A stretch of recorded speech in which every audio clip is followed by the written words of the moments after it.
Hi everyone, just a heads up that this podcast may have explicit language that may be offensive to some people. We do try to avoid it, but Nathan has a filthy mouth. Anyway, cheers for listening and we hope you enjoy the podcast.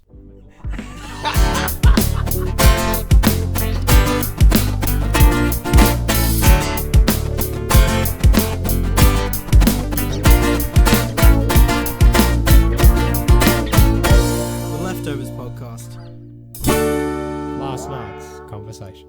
Hello ladies and gentlemen and welcome back to the Leftovers Podcast. Today I'm here with Nathan. Hello. And we have a special guest. Do you want to introduce yourself? Sure. My name's April Welsh and I am the driver of Team 33 Formula V race car. Oh, man. Yeah. The So, one, the only. yep.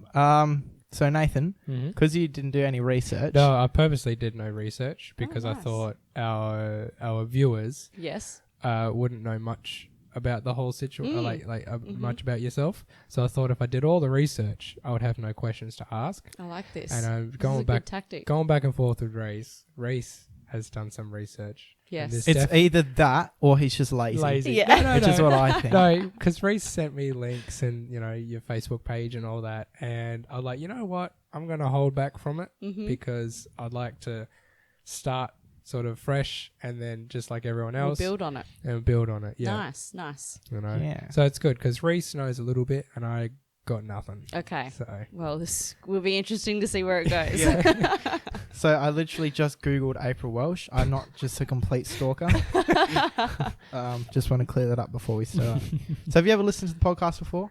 I must admit I have not, No? which is, Okay. I see how it quite is. embarrassing of myself. That's Oh, all yeah, right. it's So fine. I also haven't done my background research, so It's fine. we're all in the same boat. Yeah. So the podcast is normally me, Nathan, then another mate, Thomas. Mm-hmm. But his brother came back from Europe in the last 14 days, so he's in isolation at the He's moment. actually in self-isolation. Yeah. Yes. So that That's crazy.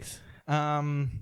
So yeah. So he'll be listening to this podcast. Yes, he Yeah. will. We're all Yeah. thinking of you, Mark, Thomas. Yes, we are. Sending Yeah. well wishes. Yeah. We might say Michael, or we might say Thomas sometimes because Okay. you actually Can't decide It which was- one it it was- is. So. Okay. it was one of the situations where through high school his middle name sort of turned into his first name. Yes. You know yes. what I mean? We've all got mates like that. Yeah. So everyone called him Michael throughout high school, but then when he tried to get his license, it came up. The school had him as Michael Thomas, but Right. his birth certificate had Thomas Michael. Oh, So there was quite a few problems with Yes. with getting As his there would license. be. Yeah. So yeah, that was You know a who problem. has got their license? Oh, Me. You know what? Oh gosh. I don't have my license. Yeah, you're the only one. You're in self-isolation. I got my test in a few weeks. Okay, So, well- geez. Let's make sure coronavirus doesn't prevent you from doing your driving test. Yeah. Yes. So some statements I've found in my research Oh. is Your face. Oh, Oh, God. geez. Here Yeah. we What go. statements? Yeah. I've here we only go. got 2 notes. Oh, okay. I wanted to write. Oh no, there's 3 notes. Oh, look out! An Okay. extra one. One of them, there's a thing of you doing a presentation at Princess Margaret Hospital. Yes. That's where I got these ones from. Okay. You were the youngest child in Western Australia to use an insulin pump at the Mhm. age of 6. Yep. So do you want to talk about obviously you have. Do you want to talk about Yeah. all that Yeah. sort Of course. Yeah. So I was diagnosed with type 1 diabetes when Right. I was 3. Yep. And so my mum is an emergency nurse at Sir Charles Gardner Hospital. So she actually picked up on the symptoms at home and pretty much diagnosed me then. And so I suppose for those listening and for yourselves, I'm not sure how much you guys know about diabetes. We were talking about it on the way yeah, over okay. here. I did human biology in year 11 Okay. and 12. And Yep. I actually study it at the moment in university. Okay, so cool. I know, you know, obviously I'm not a professional in it, but I do know the whole insulin and the difference between type 1 and type 2 Yep. and the receptors on your cells and things like that. Yeah, so I awesome. know like probably the basics Yep. through 11 and 12. And Yep. I'll probably learn a little bit more about it through uni. university. Yeah, but, cool. Yeah, No, so that's I've got awesome I've stuff. got a slight Yeah, idea of what yeah. it is. So I suppose growing up with a parent who works in the medical profession, I was quite spoiled, if that's the word to use. Protected, Yeah, maybe? exactly. Someone that was pretty clued into knowing how to manage diabetes and look after the situation. And also, I suppose, keep tabs on technology and things that were happening around the world. I assume your mum was quite up to date with the whole world of diabetes treatments and things like that. Yeah, for sure. So for those that I suppose don't know the difference between type 1 and type 2, so type 1 you require insulin all the time to stay alive, whereas type 2 due to lifestyle or weight or hereditary, your pancreas doesn't function the way it should. So it still functions at some level, just not as it should in a normal person, whereas type 1 is an autoimmune disease, and so the cells actually attack the pancreas and therefore you stop producing insulin altogether. So the easiest way I kind of describe it to people is if you were to have a sandwich, your body knows exactly how much insulin that it has to produce for you to eat that sandwich to cover your blood glucose levels to make sure they stay within range. So essentially, I either have to inject myself or I actually wear a insulin pump, which Rhys's background research is correct. I was the youngest in WA to go on to one. Bloody hell. But yeah, that basically has the insulin inside it, and then I manually have to program the insulin pump every time I eat or have something to drink to, I suppose, regulate those blood sugar levels and make sure that they stay within range. So, but it's been crazy. Like I've now had diabetes for... Oh, I've got to do quick maths now, 23 years, 24 years. And again, over that time, to see, I suppose, the advances in technology has been crazy. So I now am on an insulin pump that has algorithms built into it. And so it will actually predict what my blood sugar levels are doing. Yeah. It gives me a real-time reading of where I'm at currently. And then it will actually suspend the delivery of insulin to prevent that blood sugar level dropping any lower, and will actually pick up when, again, blood sugar levels are going too high, and will actually self-administer additional insulin to kind of bring that within range. But I'm very fortunate that, again, this technology is super expensive, and the sensors for continuous glucose monitoring for anyone over the age of 21 isn't currently subsidised or funded by the government. So, it's a huge burden, it's a huge expense, and it's just something that I suppose I have to juggle day to day. Yeah. Okay. So what the more modern one where it automatically with the algorithm. Yeah. So that actively reads your, takes samples of your blood and then monitors the sugar levels. Yep. And then if it hits a certain level of sugar, it releases insulin. Correct. And then cuts it off once it hits a certain level. Correct. That's okay with. Yep. Yeah. So does that depend on, is it the same for everyone, or do you have to set it depending on your age or weight or things like that? Yeah. So I suppose that's something that you work with your professional team quite closely to set. And again, dependent on weight and age, obviously school kids might not require as much insulin. I really struggled, I suppose, leaving high school and going to uni because, I went from being having a routine and eating at the same time every day and going to school at the same time every day to being out in the world, big wide world and eating whatever I wanted at uni and all those sorts of things. So I found that to be quite a challenge. And I suppose this technology just helps to manage that the best you can because life isn't routine, as we know. And, if you sat in a room and didn't move and did nothing all day, every day, of course your blood sugar levels would be perfect. But, there's the daily stresses of life and that has its toll and has its effect on blood sugar levels. So the more that I can manage that and keep it streamlined, the better my health will be. Yeah. So what would you say your biggest what is the biggest impact that diabetes has on your life?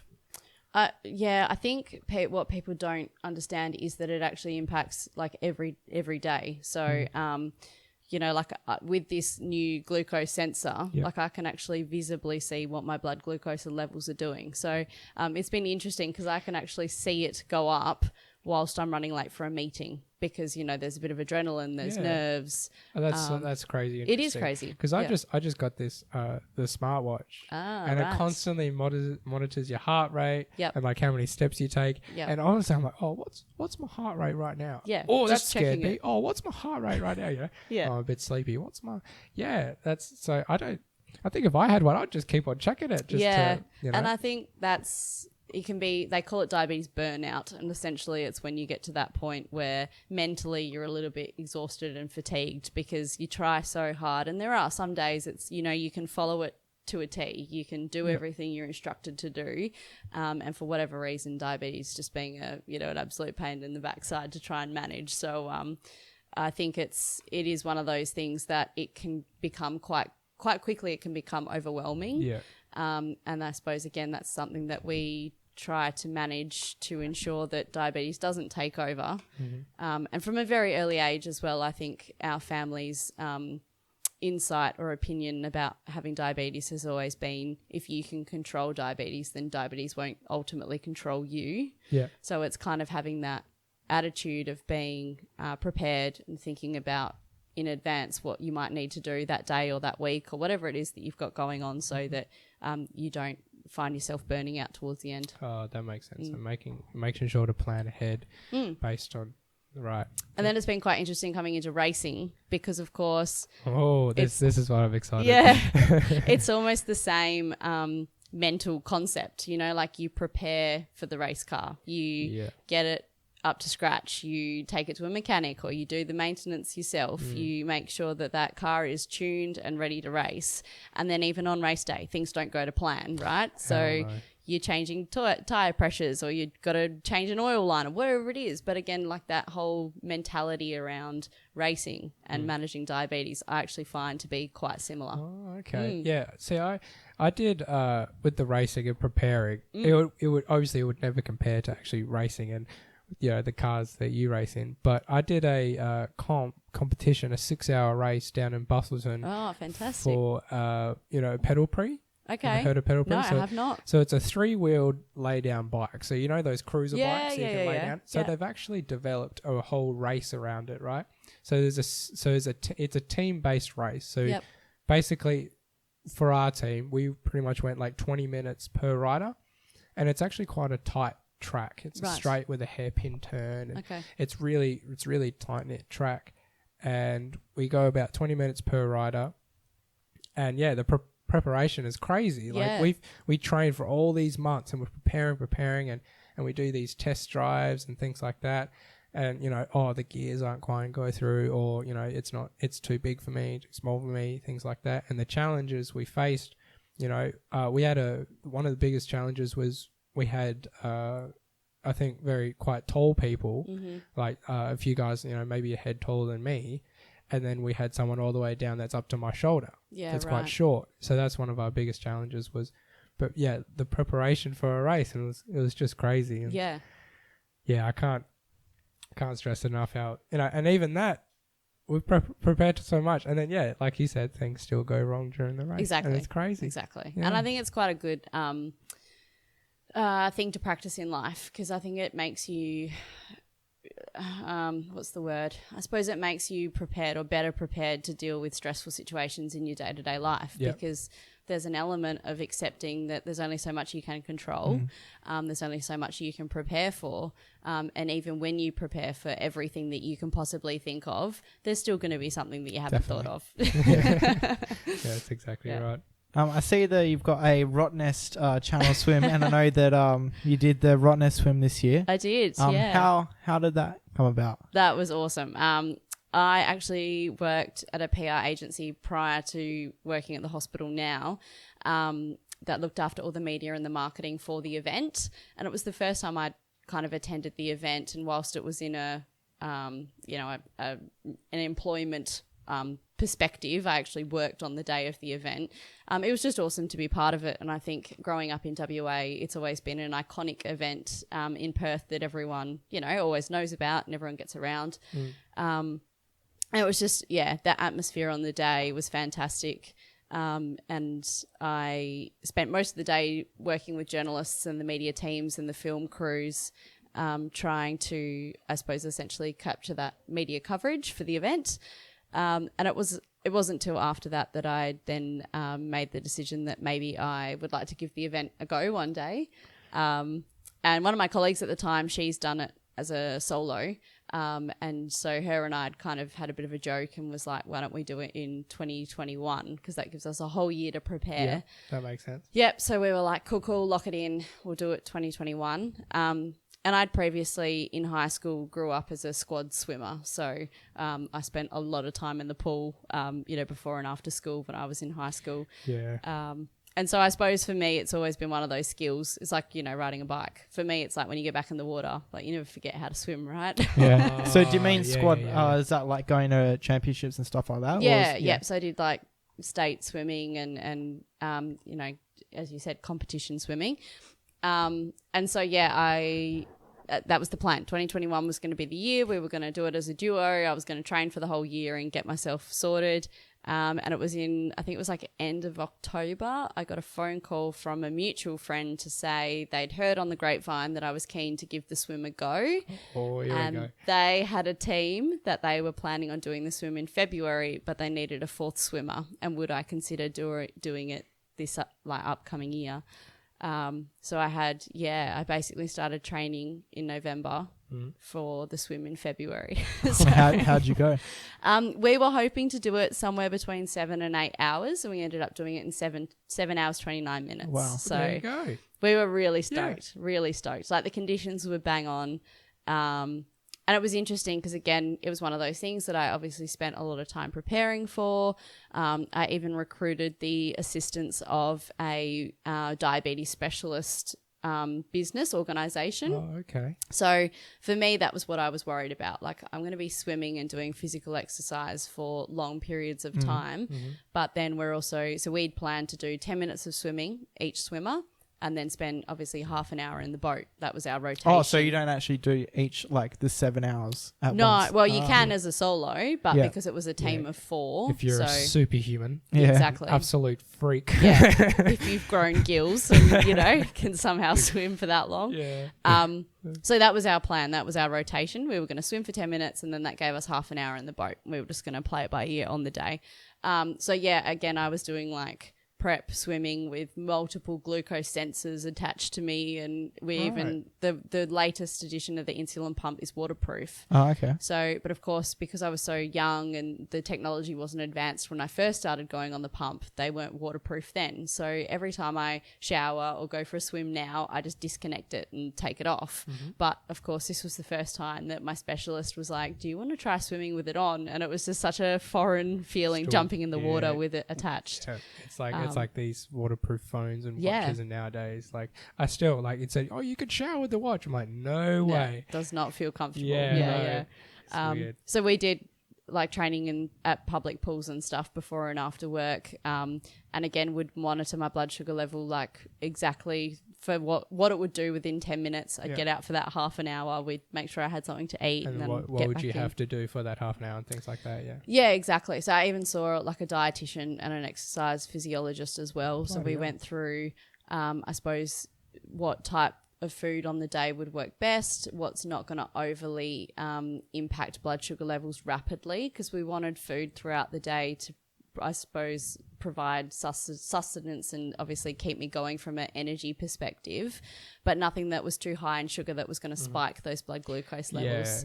And so my go-to food, which I'm thinking it's going to be a trend for 2020, so I'm hoping this podcast might help me encourage people that I'm not a total freak.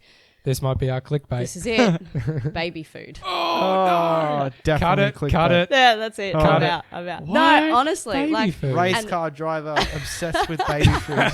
You heard it here first. Yeah. What? But not like the chicken or like not like meal, like the fruit baby food. Oh, yeah. So because again, it's all natural, so there was no artificial sweeteners and things in it. It's pureed, which is easy to consume, and it wasn't like super heavy in my stomach, because that was the other thing. We needed food that wasn't going to sit there and make me feel sick, yeah. Exactly. And they were roughly like 13 to 15 grams of carbohydrate per squeezy pouch, whatever you want to call those things. So it was just perfect. Like, so every time I got on the boat, we'd try and have somewhere between 30 to 60 grams of carbohydrate, which was what I'd been advised. And it was just a dream. Like, it's just really easy. It was, it was easier swimming to Rottnest than it was on a race day in terms of managing blood glucose levels. Wow. Yeah. That's I think, awesome. yeah, it was really cool. Really cool. Yeah. Yeah. Oh, that's a great experience. What was the training like? So, Yeah. like, it was just, because I know for my own training, so I've Mhm. been doing training for a half marathon recently. Yeah, right. And I know for my training is you don't run the whole half marathon No. for training. That's just silly. Yeah. You do certain aspects Yes. of the marathon. So would there be times where you just do like some sprints for swimming and things like that? Or is it all just long, sort of just consistent trying to get your endurance up? I did a fair bit of ocean swimming as well, obviously, because that was the other thing. Point. Yeah. So obviously lots of people had wonderful advice for me leading into this, which was great, but so many people do it so many different ways, which again, I think you just got to work out what works for you best. So yeah, my favorite place to be was the shark net at Sorrento, just in front of the life-saving club there. So that was good because I think it was, I can't even remember now, but essentially it was just over a K per like lap Right. of the shark net. So that was pretty good. Yeah. So I'd like try and stop there on the mornings before work. But all, I suppose, for the diabetes perspective, because we needed it to be in sort of more of a controlled environment. That's why the pool swimming was perfect for that sort of thing. But yeah, no, I think I just got bored of swimming laps in a public pool of freestyle anyways, because, you know, it's so hard to kind of replicate the atmosphere and the environment you're going to be in on the day of the swim. And that was something that really kind of caught me off guard, was whilst the conditions were perfect, you've still got 2,500 swimmers on the day, and there's a lot of boats. Yeah. Plus the people that are watching as well. Yeah. So the thing that really bothered me the most was the swell that was created by all the boats in the water, because of course they have to stay within the channel. So, you know, there's certain buoys that the boats can't go out of. And so whilst you could anticipate that the swell from the waves naturally was kind of coming from, you know, from right to left or from north to south or whatever, you know, then a boat would go past you and just, you know, you'd cop a whole mouthful of water. So there was that sort of stuff that, again, you can't plan for that unless you say to someone, can you come and run your boat next to me while I'm swimming, which, you know, is slightly unrealistic. Yeah. And the other thing was all the like diesel smell from, again, the boats. Oh man, I get that from Australia Day all the time because Dad's owned a few boats now. Okay. And the diesel, you sit at the back of the boat and like sink your feet in the water or whatever. And but it's bad. You want to get up because you're just smelling diesel. Yeah. That's a good. So every time I jumped in the water, like, it didn't matter whether your head was like out of the water or you were submerged in the water, all I could like taste and smell was like boat diesel. Just diesel. Yeah. So that kind of really affected me. And again, it was just something that I hadn't thought of, that I hadn't planned for. But again, I think that's because I hadn't done it before. You know what I mean? So are you going to do it next year? Yeah, I really enjoyed it. So that's good. I think next year I'll probably end up doing it with the team again. I've actually had a group say they would be keen to do it with me. So that'll be good. Nathan would do it. Yeah. No, I'm a runner, not a swimmer. Thank you very much. No, it's good fun. It was, I think, even just that atmosphere of the day, you know, like it's just that feeling of making it. But we smashed the first like 7Ks. Like I remember looking, and you spend your whole day looking out the back of the boat, which I think's misleading in some respects, because you're like, oh, the skyline looks so big still, but then. At one point, I think we got to the 17K mark or the 16K mark, and I looked out the front of the boat and I was like, oh my God, I can see like the lighthouse on the island. How far is the whole swim? 20. 20Ks. Oh, okay. So is it, where does it leave from? Leaves from Cottesloe Beach. And then to Rottnest Island. Yeah. So, no, it's an awesome swim. Yeah. There was only 2 shark sightings on the day. Oh. So that was pretty good. That was going to be my next question. So sharks. Yeah. It was interesting because it was, again, one of those things that I think you go into it knowing that the event organisers have prepared for it. And I think being behind the scenes the year prior, kind of, I had that insight of knowing what the procedures were, and you know, what, yeah. And at one point there was a chopper that was kind of hovering, and we all just went, we know what that is. But, you know, they've got eyes on it. They're watching it. They know what it's doing. They know what to do in certain situations. You can always just punch a shark in the face anyway. Oh, exactly. If anything happens. This but is Australia. the other thing was you could see the bottom of the ocean the entire way to Rottnest. Yeah, it was Oh. crystal clear. Oh, okay. Because So that's what would get me is I would just to stop and look down and there's nothing. Yeah. Yeah, no, I'm out. Yeah, No, I thanks. can't see. Yeah. So that was kind of reassuring as well because you were like, if it's going to be a shark, I'm going to see it. Yeah. So Yeah, you'll bloody see it. Yeah. exactly. I can't. I hate the ocean because I'm just petrified of putting my foot down on the sand. Yeah, right. Like I don't mind the ocean, not the beach. I love the beach, the atmosphere, but I can't handle the ocean. yeah, right. It's just one As of my in out, fears. like deep water. Or Just at yeah. like I remember we were at Penguin Island once, and I walked out, and I was like, oh no, and then sprinted back in. So that was probably last year. Okay, You so wouldn't- note to self: Rhys isn't swimming to Yeah. honest. Yeah. You No, wouldn't like scuba diving? nah. Scuba diving's great. I just don't like my feet on the seaweed because you don't know what's under No, there. don't you know know? what's Yeah, in. no. That's fair enough. Could be like I've cut my feet a few times Mm. doing that on like some No one sharp likes rocks. seaweed. No. I like it on sushi. That's Yeah, alright. this is true. There's some purposes for it. Yeah, yeah. That's the only purpose. Yeah. No, Um, scuba diving's fine. I think it would be almost the same situation when swimming is, well, you just sort of forget about it and you Yeah, just exactly. stop worrying about what's under you and what Yes. might happen. Yeah. And you just sort of in the moment of what is happening. Exactly. You know? Yeah, it's the same with scuba diving. I went scuba diving with my dad because Yep. my dad's like high enough qualification to go 50 meters deep with anyone, so someone right. who's not qualified. Yeah. And so I used to go scuba diving with him all the time. Yeah, cool. And we went into the Swan River, and on the way there, I'm like, wait, isn't there like tiger sharks and stuff in the Swan River? And I'm like, hold up.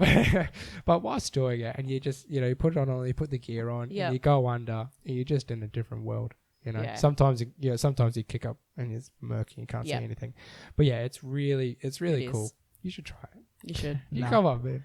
No, okay, that's No me. convincing him. That's me with the swim. told That's you fine. I would camp in the bush, and that's the extent of what you can convince me to do. You know, There So, you go. right, we're in high school and we're talking about like camping at the end of school and For all that. leavers. I'm like, yeah, cool, let's go camping because like my family and I are sort of on the side of like pretty hardcore camping. Nice. You know, Yeah, like yeah. going out for the weekend. Yep. You know, Not in a campsite, like middle going to the of toilet Yeah, in yeah. literally trees. just finding a trail off the road and going, yep, this is nice. Yep. You know? Pulling up somewhere. Yeah, Yeah. Nice. And so I'm talking about camping with Rhys and all our mates and all that. He sends me for camping villas in Bustleton.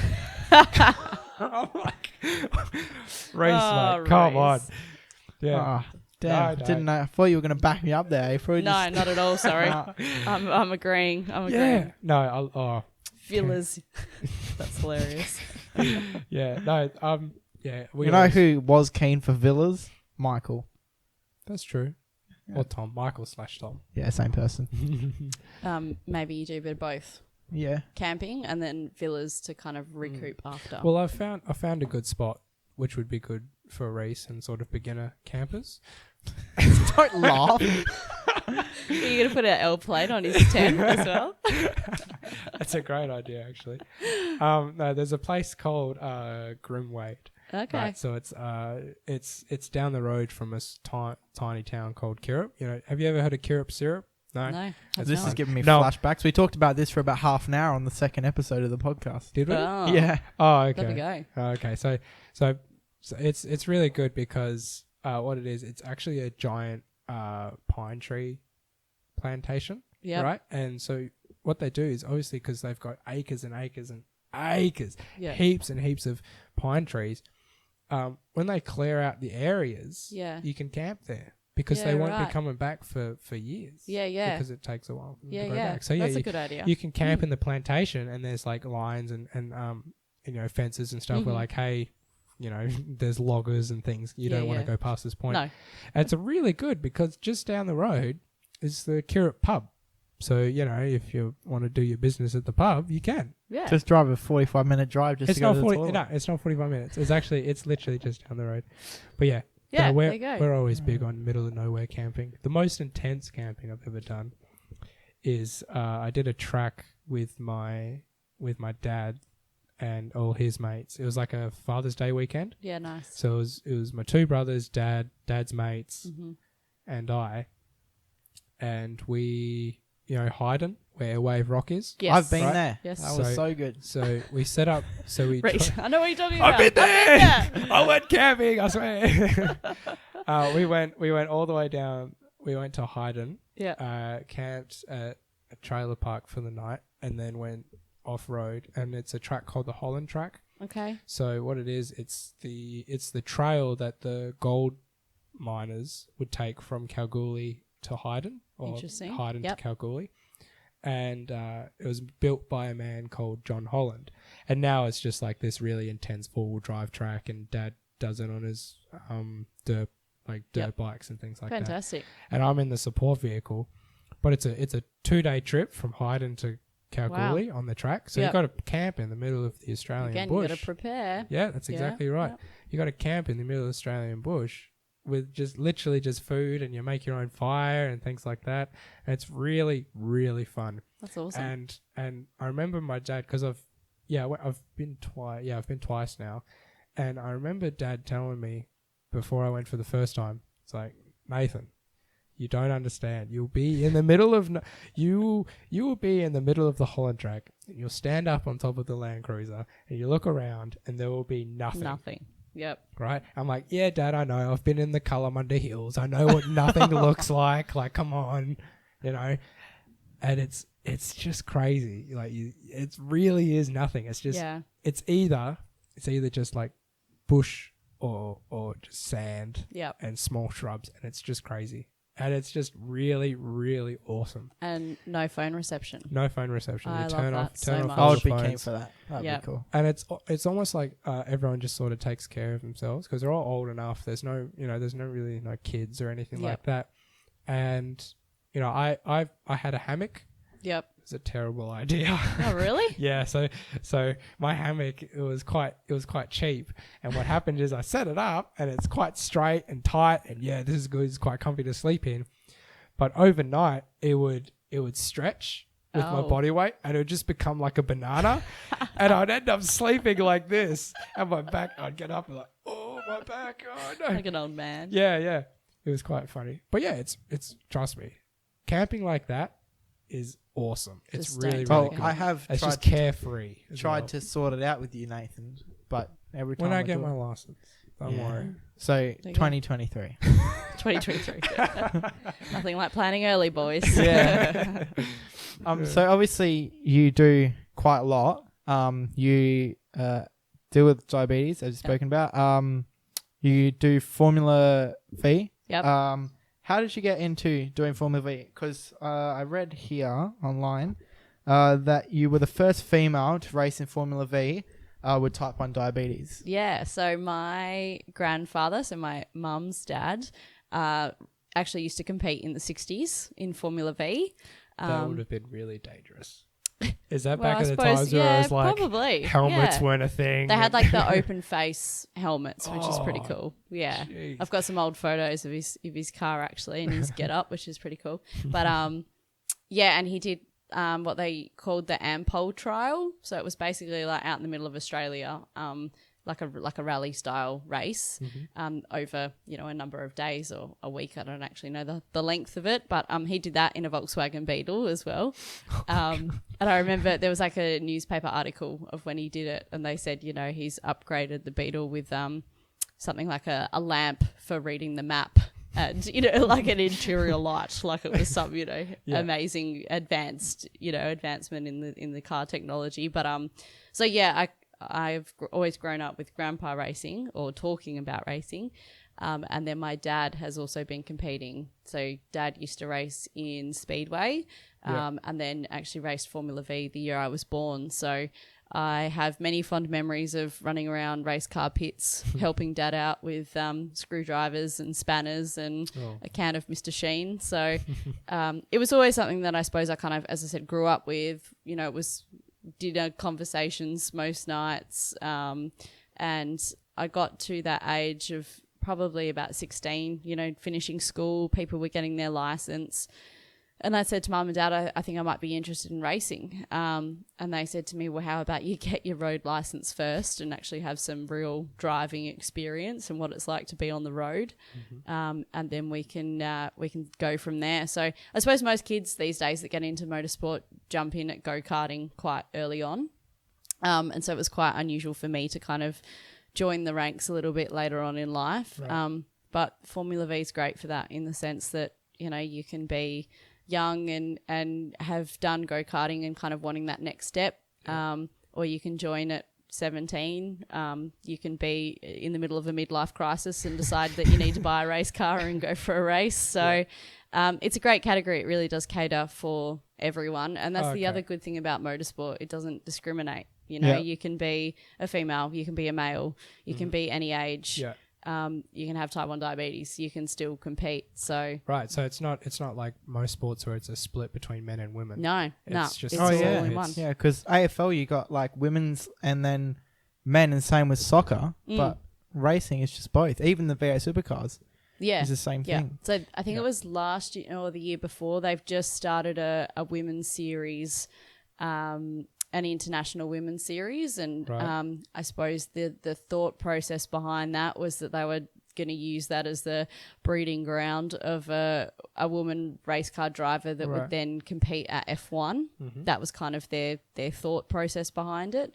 And there were, you know, I had my own personal opinion about. So, what do you think? I think at the end of the day, it's about the talent, you know, and I don't think there needs to be a breeding ground of women. It's, you know, if you can compete and if you can drive that car just as fast as a guy, why should they not be given a seat? That's my personal that makes view. Perfect sense. Yeah, that's exactly right, because it's a very much skill based. Exactly. And it's just on how hard you work and how you hone your skills over time, you know, and it's not at all gender related, I don't believe. No. So, No. So I think, again, that's one of the reasons why I do love Formula V as a category, or most Formula categories, is that the cars have to be the same. So we run the same fuel, the same tyres. The car has to be a minimum weight. So again, there's, you know, restrictions on that with the car.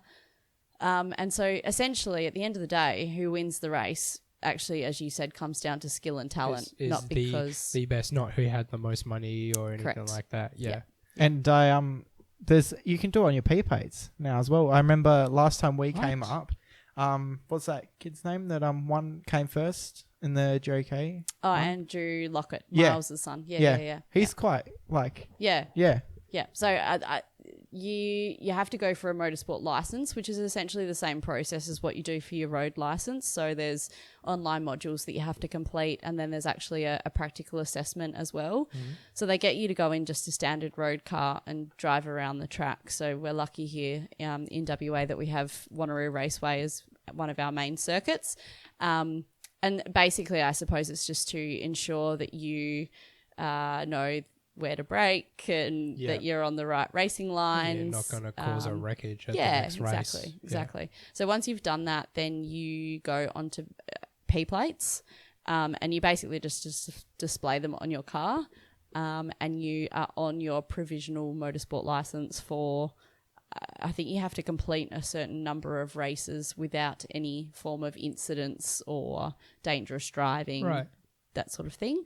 And then once they've deemed you that they're satisfied with your ability, you get to take the P-plates off. So the P-plates aren't actually assigned to you regarding of age. It's that status of how long ago you got your license. And And it's sort of, I guess it's the same as on normal roads, where it's just letting other people know, or in racing case, other racers know that this is a beginner.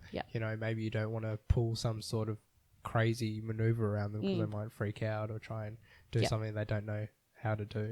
Exactly. So it's a pretty good system, but it's again, it's something that obviously once you've done once, you don't do again. So is it quite expensive to get into racing? Yeah, motorsport is definitely an expensive sport to choose, and it's, again, I think that's around the unpredictability of what can happen. So it's not like, you know, you buy your hockey membership and your uniform and your I don't know, whatever else, your oranges for half-time or, something like that. I didn't even buy my hockey stick when I joined hockey. So. Yeah, okay. There you go. But I suppose there's always that upfront cost when you start out in motorsport, things like, race helmets and the race overalls, they're worth a fair bit. And the car. And the car, yes. Can't forget about the car. No, that's probably the most important part.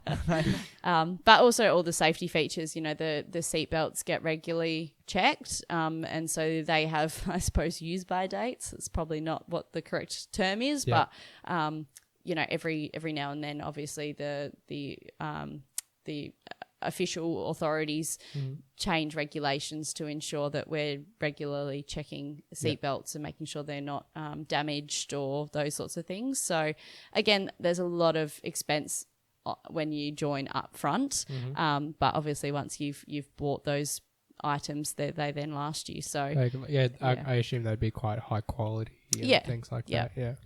So, but yeah, I suppose the main day-to-day kind of runnings of the car is, again, how competitive you want to be and how much money you want to throw into it.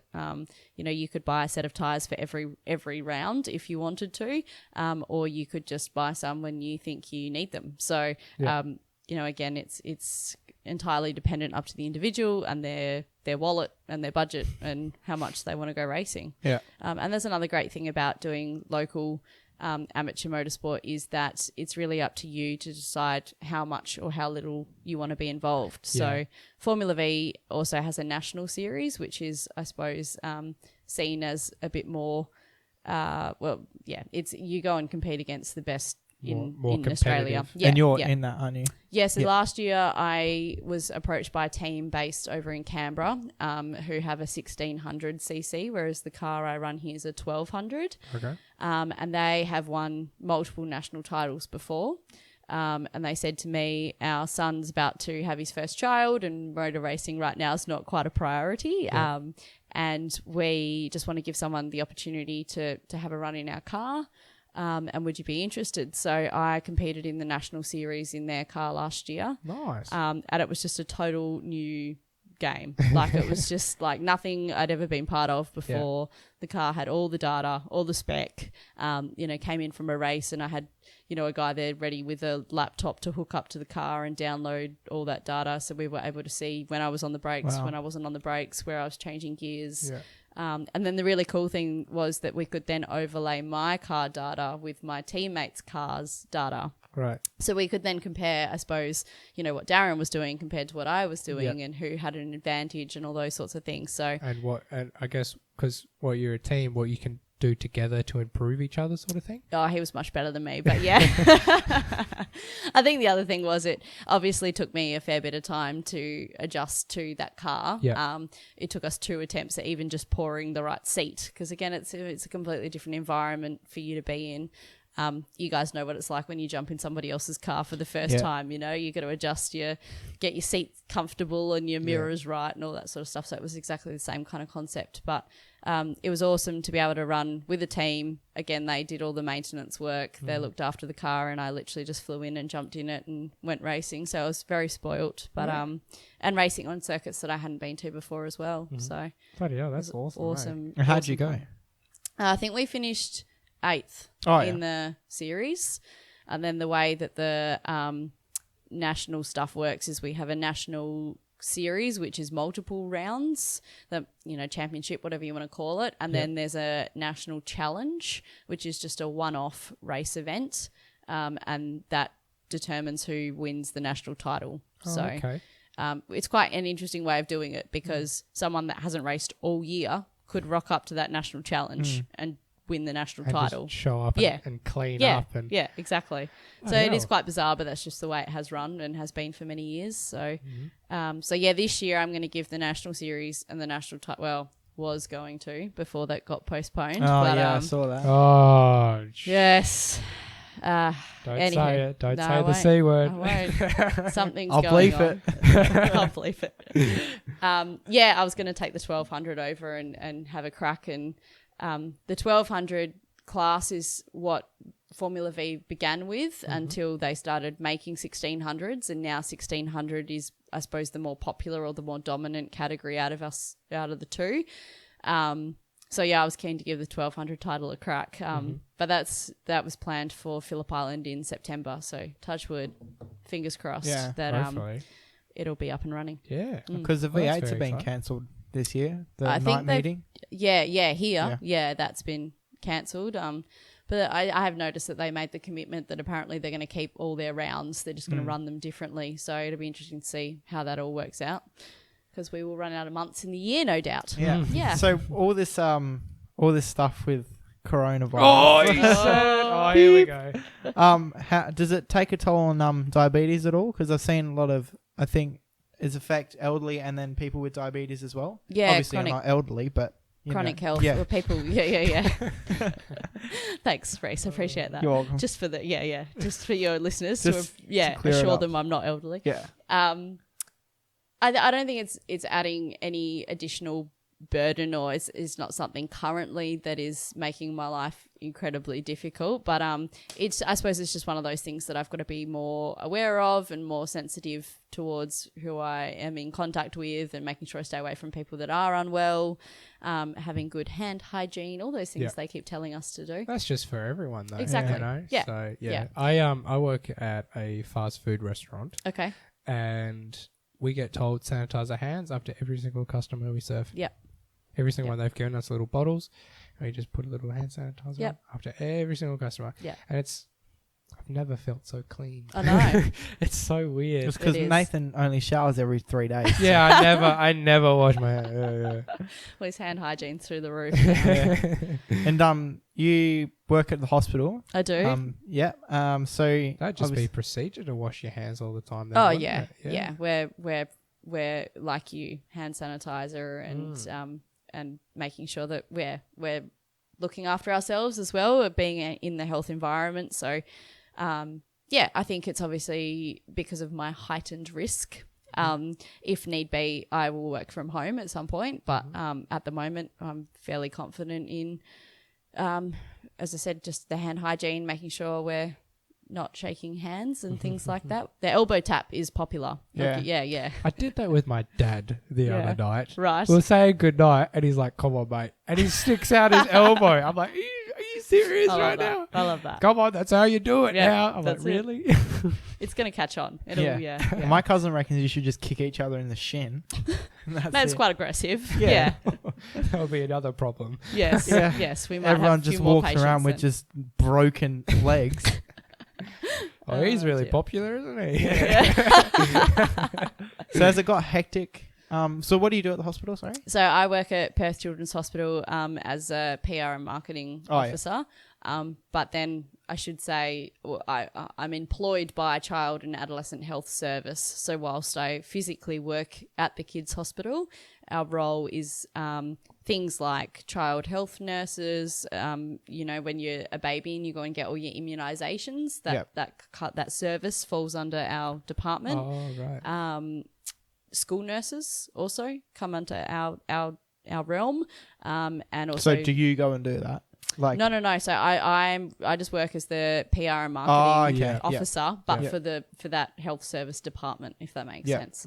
So whilst we physically work out of the hospital, there's lots of other services within our okay. community that we have to take care of and make sure we're promoting and finding out what's happening in the community and those sorts of things. So yeah, it's really stepped up a notch. It's quite intense at the moment. I think a lot of people are feeling it. But I suppose the important thing is we are doing everything that we can to prevent this spreading. And that's the important thing. I'm trying as much as I can not to be watching the news or listen to the radio because Oh man, it's so annoying. it's just all consuming at the moment. And for someone like myself who's living it, breathing it and talking about it, well, no, I shouldn't say I'm breathing it. I'm not breathing the virus. Hold up. Yeah, exactly. Corona. These two are now escaping the room. No, I think, it's just at the moment it's all I'm talking about and all I'm thinking about. And I think the scenes that are coming out of Italy at the moment are quite horrific. And what we need to understand is I think it hit them by surprise, and I don't think they were anywhere near as well as prepared as what our government is preparing for. So what I've found with what the government's saying and all the sort of all the actions they're taking in place, and with universities being closed down, things like that. I think it's more being proactive instead of reactive. Yes. It's doing those steps just to stop it in the first place. Exactly. So I don't, people are saying, oh, this has been shut down, there must have been a case there. It's like, no, that's not the case at all. Exactly. Actually. Yeah. And like people saying, oh, did you just cough? Like Corona, like I did to Nathan on the way here. Coughed in my car. Oh, yeah. But, you're going to get that regardless. But I think, it's essentially just another flu. It's another virus. And again, it's changing every day, which is making our life at work and anyone that was working in communications or the media right now really difficult, because as soon as we're being told one thing, you kind of turn around and next minute the message has changed or we're learning new information. But at the same time, it's actually a really interesting time to be working in my role, because I think, this only happens, well, touch wood, this is, the only time I want to be dealing with a health pandemic. But, I think the silver lining is that it'll be something that I will always remember in my career and something that's been quite interesting. It's an experience. And in a few decades, I'll be, listen here, son. Yeah. Back in 2020. Back in my day. All right. In the coronavirus toilet paper shortage. I was forced to stay out of school. Now you will go to school. Yeah. Yes. That sort of brings us into a saying, trying to stay out the news. I'm going to just push it in your face real quick. Thanks. Rhys is just not going to give you a break. No, I don't care about anyone but myself. So we have different segments on the podcast, okay? So this one is called News of the Nation. Nice. So basically, me or Nathan usually find a news article, mostly me because I do everything. And this one, of course, is about the coronavirus. And the byline is coronavirus panic. Oh, I forgot to play the theme song. Oh, we have a theme song. So, here's the theme song. I'm going to play it in and then insert it. News of the Nation. So, that's the theme. Whoops. Oh, we're going again. It's so good, we're going to play it twice. Yeah, so that's the theme song. That's, what did I say? It's the cricket. It's the cricket theme song. Yeah. Oh, yes. I like it. Wonderful. Yeah. Good. So now we're officially in the segment. Yeah, into the segment. Okay, so this is on 7news.com.au. Coronavirus panic buyers condemned as jerks, drongos, and bloody idiots. All right, and this is the article. I'm just going to read a little bit. Mark McGowan, is the latest politician to take expectation to the behaviour, saying police had increased their presence at shopping centres to deal with the jerks, drongos, and bloody idiots. He told reporters on Wednesday there was plenty of food to go around and no need for anyone to buy in excess. I'd urge them to stop, have respect for each other, and stop this panic buying, this violence, this stupidity going on. So, and there's a bit more to the argument, but... Jerks, wait, hold on. Drongos and bloody idiots. Yeah. This is my first time hearing about it too. Oh, okay. Yeah, right. yeah. He gave me a little bit of rundown, but... Okay. So obviously there's lots of my mum works at Coles and she hates it at the moment. I don't blame her. People are just tools. There's my auntie went down and there was apparently heaps and heaps of people just lining up for toilet paper. As Nathan said last episode, half the people are crazy people and stocking up on it, whereas the other half is seeing just want their toilet paper. So I'm saying it's like a positive feedback loop where what's happening is the first bunch of people that took all the toilet paper. Yes. It's just so dumb even saying it, isn't it? It is. It's unbelievable. Anyway, so the first group of people that took all the toilet were people that wanted to stockpile for some crazy apocalyptic whatever. Yep. Doomsday. BS. Yep. Yeah. But because all the toilet paper was gone, people that just wanted toilet paper because they need it now can't get it. So what those people are doing is whenever they get the chance to get toilet paper, they stockpile it because they know that if they don't, they're going to miss out. Yes. So that's what's happening is, so it starts with a knock-on effect. Starts with the doomsday preppers, right? And then it just goes to normal people stockpiling because if they don't, they're going to miss out. Yep. And it just keeps on going and going and going and going. This is very true. Right? Oh, well, it's crazy. Cause it is. I don't go to the shops very often, but I went to the shops last night and I walk in and he only goes into Coles to hit on my auntie. That's yeah. Anyway, that's from a That's previous an episode. offline conversation. Yeah. No. You put me off now. So yeah, I'll walk in. And it's just aisles that are empty. Yeah, And okay. it's just crazy. And It it's, is. You know, Yeah. and it's sad because it's not a case of we're running out. It's a case of they're just not stocking it fast enough. And if they do stock it, there's just going to be people flooding the area. Yeah. You know? I think what's also scary, and I, like you, have been avoiding the shops for that exact reason, but I think once you then go to your local shops and you find that there's no, items in the supermarket or Just whatever it is everyday items, that you're trying to buy, it then makes you feel uneasy because you're then in an environment that's your normality, that you normally feel comfortable in, right? Like you visit that place regularly. It's part of your routine, it's part of your daily exercise, and then next minute it's being changed and you have no control about that. Yep. And I think that's a part of what the issue was initially, was that people, because there is no signs that coronavirus causes you to go to the toilet any more than what you normally do. So this whole reasoning about buying toilet paper is utter rubbish. But I think it's that people are feeling worried and scared and they feel like they don't have control. And so by going to the shops and buying things that they think they need, it's about them having control over a situation. That's a very good point. That's really also, my mum apparently, well, not apparently, this is what she said. She was working on the normal checkout, so not the assistance checkouts. The assistant checkouts were also open, but this guy came through and had put all his stuff up on this, the plastic mat that rolls across. Yep. Put all his stuff on there. Still can't figure out how that thing works, by the way. Yeah, I think there's a sensor that they put their finger on and it's like, woo. I don't believe you. No, I don't care. It's a magic map. There's a man under there. We'll have my mum on the next episode talking with a Coles worker. Yeah, about a conveyor belt. Yeah. Yeah.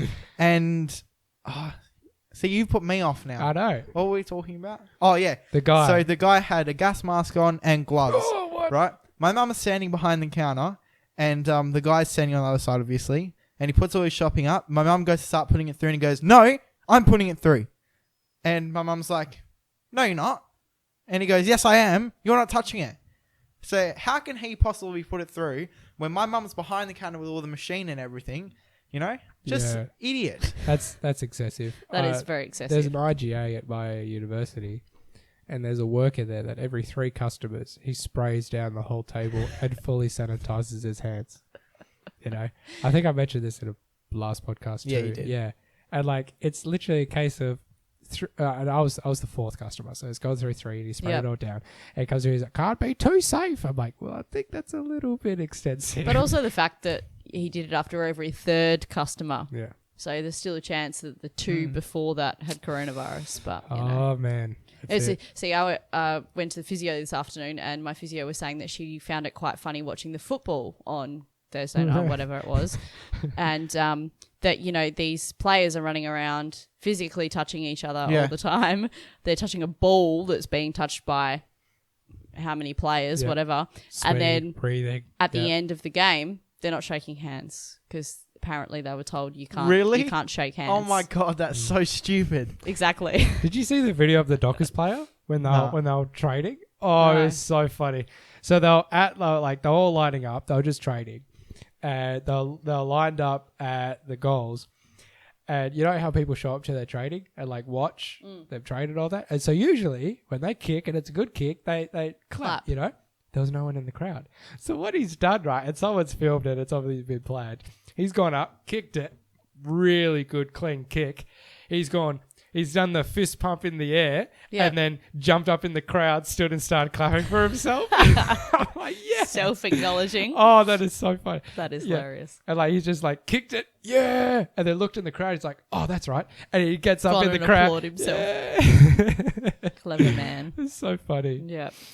Yeah, people are just It's a bit ridiculous. very silly. They are. But yeah, What are they? Drongos. Drongos. Drongos, jerks, so and idiots. how do you feel about was Mark Mayon our Prime Minister? No, he's Premier. Premier. Oh, Premier. So he's is he part of the Stephen Price?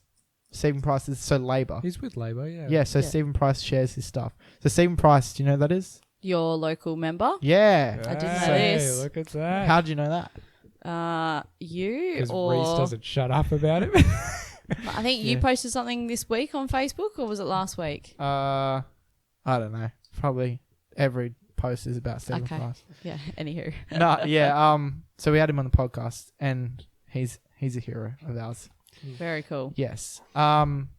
Everyday heroes. We love them. Yeah. Yep. And so obviously Mark McGowan is the premier Yes. for that party. So what do you think of him calling people doing it Drongos idiots? And what was the other one? Jerks. Jerks.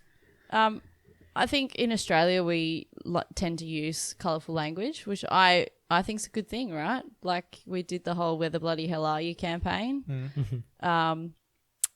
Yeah, I think he said what we're all thinking, right? Yeah. Like I think collectively we're all going, these people are idiots for going out and buying excessive amounts because it's just putting unnecessary pressure on everybody right now. Yeah. So yeah, I think I think he went around it in quite a politically smart way because he, whilst abused them, he kind of Smart. yeah. And he's also started the hashtag Do It in WA or something, where people are upset that they can't travel everywhere, and he's just gone, well, Just do it, guys, you're in one of the best states in Australia. Yeah. You know, you Yeah. got so much land to explore. Do it in WA. Yep. You know, and then Very good point. you got Scott Morrison. He was good. He, I think it was a speech or some sort of interview or an article, and he was saying how, you know, it's like one of the most un-Australian things, and like, oh, that hits deep.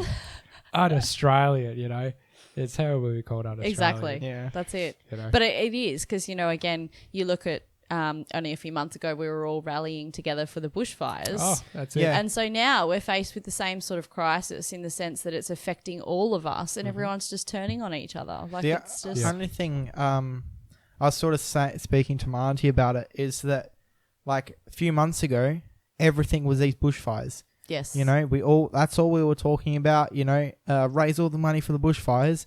And now it seems that everyone's just forgotten about it. Yeah. And now it's all coronavirus. Yeah. It's like, it's a trend, yes. you know? Well, that's how the media works. Yeah. Yeah. They report on trends. Yeah. You That's might right. know a bit about that. Yeah, slightly. Yeah. Remember that period where everyone kept driving into garage doors and like fronts of houses and remember there was again it was a trend. Yeah. The media were like, "Oh, this, you know, person in this low socioeconomic suburb has driven into yet again another wall out the front of someone's house." So Yeah. So it's yeah. just seems to be something to, you know. Yeah. But hopefully it all ends soon because it's a bit annoying. It is, isn't it? Because It will. It will be. I think it would be a case of just a trend where the news will just stop shoving it down our throats and it'll just mellow out. Yeah, I think at this Hopefully. point in time, as I said, because things are changing so quickly and it's still developing and we're still not quite sure where, like, there's obviously light at the end of the tunnel, but we don't know how long that tunnel is at this stage. And so I think until that's kind of squashed and we are, you know, confident with the outcome of where this is going to go, the media are still just going to keep talking about it because they can. yeah. Yeah. And it's people will watch it. And people are buying newspapers, so they're going to keep reporting about it. Yeah. That's it. Yeah. So might move to the next. Is it segment. Is it my time? It is. It Let's is go. Nathan's time. This But you is the said he was one. lazy. This is the one thing I do. Yeah, this is the only thing. I have. One and only thing. All right. So play. Go. Okay, so this next segment is called Wheel of Conversation. And Nathan, do you want to introduce the segment before I play the theme? No, don't play the theme that I'll introduce. All right, here's the theme. Hold on. Here we go. Go. Here we go. Go. Wheel of conversation. It's the wheel of conversation. It's the wheel of conversation. It's the bloody wheel of conversation. Yes, that's Love it. Thank That you. is great. Oh, it's so good. So good. So, welcome to the Wheel of Conversation. Fantastic. Come on down. I'm excited to be here. Thank you so much, Jeff. I've been watching this all the time on my TV. Okay.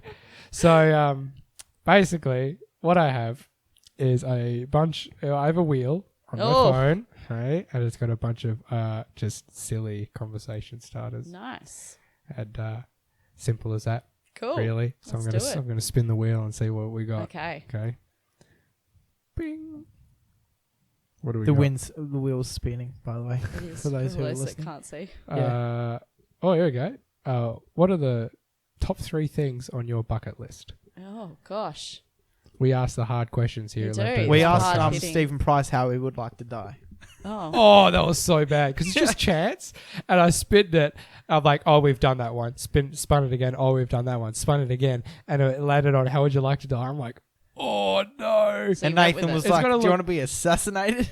It's gonna look bad if I spin again. How would you like to die? I don't even know it was on there. I I'll have to completely go forgot back and about it. listen to that one. Oh, Yeah, I've that's had- probably one of our best episodes with Stephen Okay. Price. Well, he was our first like high tier Yeah. guest. very cool. You know, Very cool. All right, bucket list. but it's top 3. We'll go 3 to 1. 3 to 1. Yeah. Gosh, so one I'm trying being to the think of best one. and 3 being just cool. Okay. I have always wanted to go to Japan.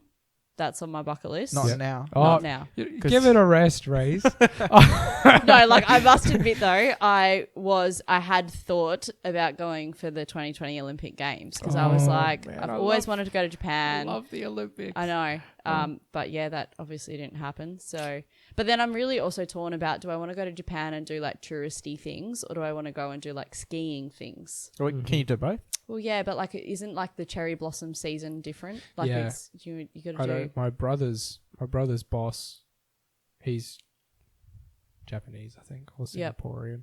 It's either Japanese or Singaporean. Yeah, no, he's Singaporean because his Okay. brother works in. Yeah, he's Singaporean, and I've never heard anyone call someone Singaporean. Is that a word?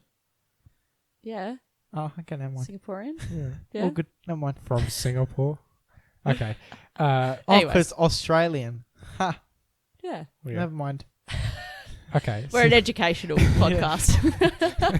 So anyway, he went to Japan and yeah, he went skiing there and, Yep. and all that. But yeah, you can, yeah, it's either like this crazy cold temperatures Yes. where you can have like really nice snow and obviously they pretty up all the streets and all that, or the flip side, it's the cherry Yeah. blossoms. Yeah. So yeah, undecided, but that's on the bucket list.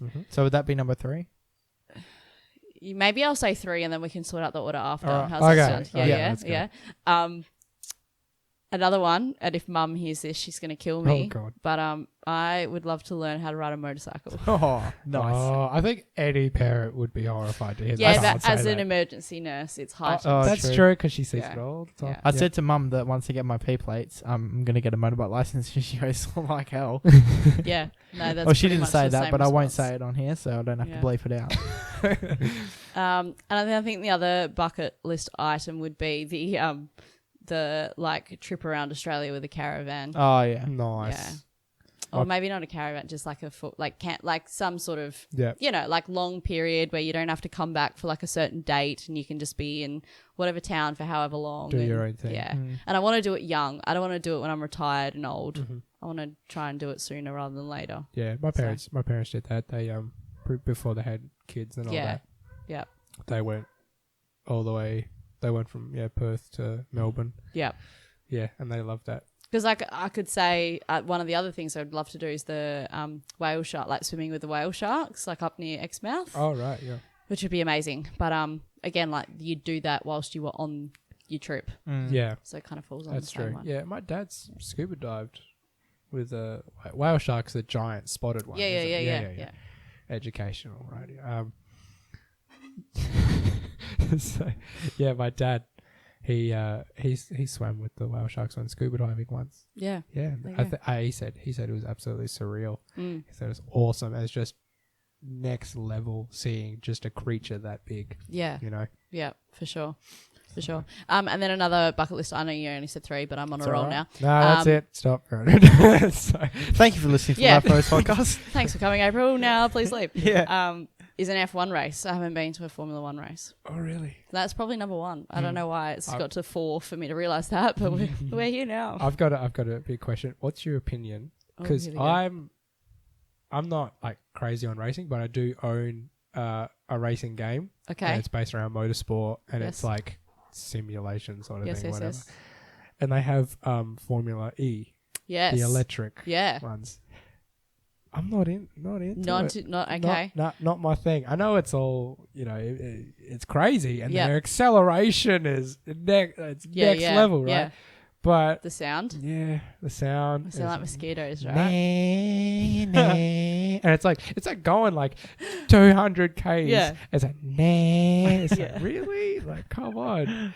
What's your opinion? When it first came out, I got round it, but I think I got round it more for the entertainment factor of when they had to change cars, because of course they don't change fuel. Like So the battery runs out. The batteries run out, and they hadn't worked out. And to be honest, I haven't watched it like at least in the last 18 months, so I'm a bit probably behind. But when it first came out, they hadn't developed a battery that they could exchange in the car. Yeah. So each driver had 2 cars. And so when the battery ran out, they literally had to come in, get out the car and jump in another car. And it was just frigging hilarious watching all these drivers Just scurry around pit to the stop next with car. like jumping out of one car and jumping into the next car. It was so the entertainment factor was great. Yeah. Yeah. Well, at least if there's something wrong with one car, you just got that backup. Yeah, this is there. true. Whereas if you Yeah. can't do that with any other racing, really. Because I assume with making a battery that could last a whole race, you would have either it being too dangerous and the risk of exploding, or it being too heavy and weighing the car down. I think right? that was the biggest thing, is the size. Yeah. Yeah. That's exactly right. No, pretty full on. So there you go, guys. That's classic. That was 4. Cool. Yeah. Jesus, Nathan. See you later. Turn your phone off. Yeah. Was it Destiny? No. He hung up on his girlfriend last week on the Yeah, podcast. every time. I'm sure she was understanding. No. Yeah, no, they've she, broken up. now. every time she's like, I'm like recording. She's like, oh, sorry. No, it's a whole thing for Rhys apparently every time. Every time. Yeah. Well, Should on be the a carton.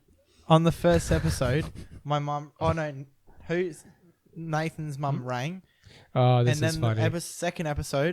the third episode, Michael's mum rang, Yep. and then another episode.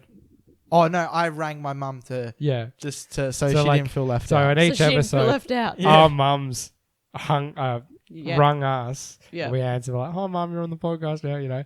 Yeah, Rhys's mum never rang. Rose rang my mum. Hey mum, just wanted to say hi because everyone else seems to be doing it. So Yeah, it's Oh, quite that's so funny. funny. yeah, because no one has respect for me who has to edit it. Oh, yeah. poor Rhys. Yeah, poor me. There's a bit of a pity Hey, party on that hey, side. Do you know how hard it is was to put in the things for this wheel? Come on, man. Do the next one, mate. I'll do another. Oh, we're going again. Why Yeah. not? Goodness. Okay. So what It'll was be the order? death one. Oh, yeah. So we do top 4. So we got the Formula 1, Formula 1. Japan. No, I think No, let her No. decide for herself now. I was just naming he's them. just Oh. reminding me Oh, of right, what I that's said. all right then. So yeah, I'm gonna need your support here. So it was Formula 1, Formula 1 Japan. the whale sharks. Yep. Traveling around Australia. Traveling around. Yeah. Oh, okay. Well, whale sharks and traveling around Yeah, that's- Australia. We'll that's kind of put that into one. Yeah. But I think we'll go Formula 1, traveling around Australia. Yeah. Japan. Oh, and learning to ride a motorbike. Oh, that was the other one. Oh, Yeah. yeah. Maybe. Well, now Okay. you're So stumped. Formula 1, learning to ride a motorbike, traveling around Australia, Japan. Nice. Yeah. And that's from... From 1 backwards. Oh, okay. So- Yeah, actually, I'd love to see Formula 1. Actually, those... They're they're just sick. I think it's amazing. just one of those things where it's like, I got to do it and I Yeah. will do it. But it's Yeah. just a matter of like, because the other great debate is, which track do you go to, which circuit? Because I think Melbourne, as much as I love Australia, I think Melbourne Grand Prix is slightly overrated. I think you don't get a lot of the action. I don't think the circuit's very good from a spectator point of view. That's a good point. On the game that I have, they have that track. And yeah, a lot of it is like away from the spectators. It's like mainly just the front straight and like I think a little bit before the front straight. Yeah. And I think because it's so high up on my bucket list, well, it's number 1. Like it's one of those things where I don't mind spending the additional money to go somewhere and do it properly. Yeah. You know what I mean? There's a few tracks, in Singapore? Singapore's pretty crazy about their Yeah, racing, Singapore's aren't apparently a good one. Apparently the other one that's good from a spectator point of view is KL, Malaysia. Yep. Apparently that's a good one. But then, do you just go all out and go to Monaco? Like, do you just go and do the Monaco Grand Prix? That is actually Obviously a not pretty now, awesome track. but Even Barbagallo. Just by you the can- way, Monaco's the one that I know. Iron Man was on, by the way. Oh, Just so you know. true. Yeah, it's that track. True, The true, true, hairpin. true. Yeah. again, terrible from a spectator point of view, but it's But one of those Iron Man iconic... raced on it. Yeah. Well, that's it. Debate solved. Yeah. Like, Even Barbagallo, like I remember last time we came up, I've never been over the hill. So like where the pits are and everything, I've always been there. But then when I walked all the way around the left side, then all the way up, and it took me like 10 minutes, and then it was locked off. Oh, So Rhys. yeah. All right, well, we'll get you up there one day. All right, Take you for a spin All right. in the trusty RAV4. We'll get you going around the track. Sick. Can I race my Hyundai Getz around around the race? No, there is a Hyundai Getz Is there? category. Yeah. Oh, there? There's sick. a whole category of But Hyundai Hyundai Getz though? Yeah. Like the one out there? Yeah, but you'd obviously have to put a roll cage in it. Yeah. Nah. What's that called? Like homologator? Is that the word I you don't know. use? Putting it up to standard. Yeah, do that. Yeah, Make it race spec, and then we'll run that's it. the one. Hell yes. Eloise wants my car when I get a new one so she can learn to drive, but We have to keep it now. yeah. Yeah. I'm racing Hyundai You Getz. can get. I know quite a few people that have just recently done it, and I think you can get roll cages for less than $1,000. Like, it's not overly expensive from a racing perspective. Yeah. So, yeah, you should do it. Oh, hell yeah. I'm You going to guys be could in the tag team or something. You know, you Nathan do one couldn't drive race, my car. Nathan does another. He would get in and just shoot himself. Really? Yeah. I don't think I'd be able to fit in the car. Oh. Well, how'd you get in on the way here then, smartass? Oh, you know what? It's fine. It's whatever. Yeah. I'm down for Hyundai Getz racing. Yeah, I can tell. drag race people at the lights. I swear to God, on the way home, like there's this bit where there's lights and then there's my work after that, and I just drop it in the first, and then as soon as it goes green, I'm like whoop, and just race them down. Yet I turn my radio down every time we go to the lights. Does anyone else do that? Every time. Yeah, because I'm scared that people are gonna hear my music. No. Oh. Like I hate it being real because I have it really loud. Right. And then when I get to lights, I just like whoop, turn it down. Fair enough. You're a very considerate citizen. No, I don't care about anyone else. It's just for me. No, but at the lights, you said you turn it down so no one else will hear your music. Yeah, Yeah. but so no one will look down and be like, "Oh, nice music, mate." You know? Well, I think that's also considerate of other people. Yeah, Yeah. true. Interesting. All right, we got another racer in the All right, making here. sick. Oh, jeez. Also, Here we run go. in the family. Yeah, Except that's Dad. it. Yeah, Yeah. because the way we met April was because my grandpa Yep. used to work like own a garage for like Volkswagens. Mhm. So, and isn't that what a Formula V is? Yeah. Yeah. So, Right. Oh, okay. Formula Volkswagen. The V in Formula V is Volkswagen. Oh, Yeah. look at that. And yeah, that's where. And then when my grandpa passed away, we went up to racetrack a lot more. And Yeah. then, yeah. So Oh, that's and then that whole sort of community, and through that, yes. Yeah. so you made That's sure it. that makes sense. That's it. And That does that's make sense. yeah. I spent many weekends at your grandpa's Yep. your workshop. Yep. Good old Phil cooking a barbie. That's it. I remember that Saturday when I was breakfast. younger. Yeah. Whew.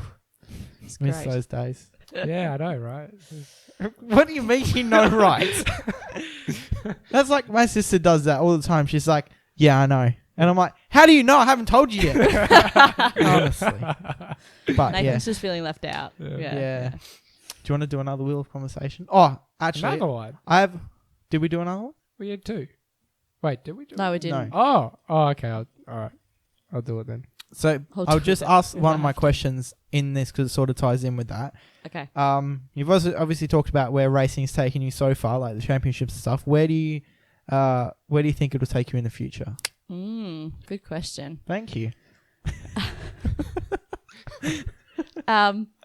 I think motorsport in Australia, unless you have the money behind you, is very difficult to progress. And so I've actually looked before at some series in Asia, which seems to be like a lot of the GT drivers that race in Europe end up going to Asia in their like off periods, and they use that just to kind of keep them, running and engaged and that sort of thing. So like the motorsport scene in Asia is massive. Like it's just huge. So I suppose in terms of looking at bang for your buck or, like money well spent, you're almost spending the same amount to go and race in Asia than you would trying to get a seat here in a supercar in Australia. Like it's just, it's crazy. So yeah, I think if I'm still keen on racing in 5 years time or whatever, then maybe we need to start looking at Asia as a long-term goal. But having said that, I have always said that the day that I decide that I want to step back from being a driver, I would love to work in the motorsport industry from a media perspective. Yeah. So whether it's commentating or writing about motorsport or doing social media or one of those sorts of roles, because I think I'll still then get the kick out of what I love about motorsport, but not necessarily have that stress of constantly trying to find sponsorship dollars and that pressure that I think every driver feels to try and maintain their career. Yeah, that makes perfect sense. Yeah. Yeah, there is the reason I suppose the turning point for me when I first looked at getting into motorsport, I was seriously concerned that having diabetes would affect whether I'd even be able to do it. And we have a family of motorsport, I suppose, legends here in Australia. Their surname's the Perkins, Jack Perkins. So he's got type 1 diabetes and used to race supercars. But there's also a driver over in the US who races Indy cars, which are open-wheeler gotcha. Cars. And he's got type 1 diabetes, and he's also sponsored by the same pharmaceutical company that sponsors myself. And so he, at the time, was running with this glucose sensors that I was talking about before that monitor what your blood sugar levels are doing. And I remember Dad called me into the living room one day and was like, check out Charlie, like he's racing and he's now got this system hooked up in his car that his pit crew can monitor, their fuel consumption and their tire pressures and all the rest of it whilst they're checking in on his blood sugar levels. Yep. And so I was like, wow, that's awesome. Like if this guy can do it, surely I can. So I've also always thought how cool it would be if I got to go to the US and meet Charlie Kimball. And meet this man. And even if it was just like a test day or something in his car, but like it would be pretty cool to have a diabetic team at an elite level. Wow. Yeah. A two team or two car or two driver, whatever it is, because I've not ever heard of that situation before. So that would be cool. That would be awesome, actually. Yeah. And is that thing you were talking about, the CGM? Is Correct. that that? The continuous glucose I did monitoring. my research. Oh, look at you go. Boom. He's all over it. Yeah. What do you need me here for, Rhys? You got it. Yeah.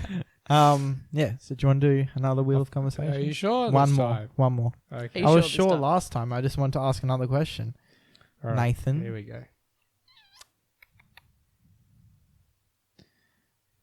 See, do everything. Would you rather, for the rest of your life, live on a boat, a mountain, or an island? Oh.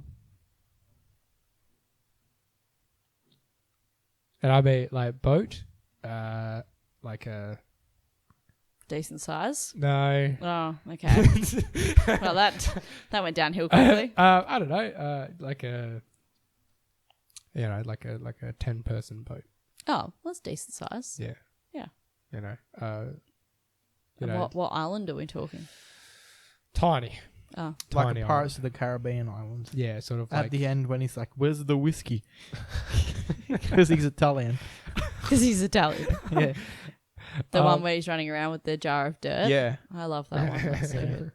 I'm going to have to go boat. boat. Yeah. Live on a boat. Yeah. Fair Oh, because you can swim then. And you True can go to as other well. places. That's true. That's smart. Oh. You can swim. You can go to other places. Just like You've got an endless source of food. chill out at ports. Go things like that. fishing. You go Mhm. fishing, yeah. Like I'd probably like, I was, as you could tell, I was tossing up between an island and a boat, but a lot of hard work to maintain some sort of like structure of living and yeah. sleeping and that boat it is. Boat? Yeah. That's smart. I'd do island, honestly, just because of my camping background. Yeah, this is true. Yeah. I feel like you have the skills equipped to Yeah. equip you. Yeah. Okay, Nice. what about you, Rhys? Boat probably. Boat? Boat. Wait, what was the question? Would for the rest of your life, Yeah. would you rather live on a boat, a mountain, or an island? A boat. Boat. Yeah. What does the boat have fuel though? Well, that's the thing is it just like a boat sit? Oh, yeah, because Would have the to. boat just becomes an island if it can't move around. So that Barge. eliminates one thing anyway. So Huh? I don't know. I'd rather live on the island. I think I'd Yeah. like, the whole sand. I'd love to be on the beach, things like that. Okay. I could fashion my own hooks, go full bush tucker man. Nathan is. Do you know who bush Bush He's tucker? already there. Like Yeah. Nathan's already in That's his it. head. He's already set up. Yeah. That's it. Yeah. I'm prepared. That's because he wrote the question, so he's like, He's Yeah, already it's thought all about of it. it, Yeah, yeah. this is true. This is true. Do you know who Bush Tucker Man is? No, I don't. Oh. Nathan.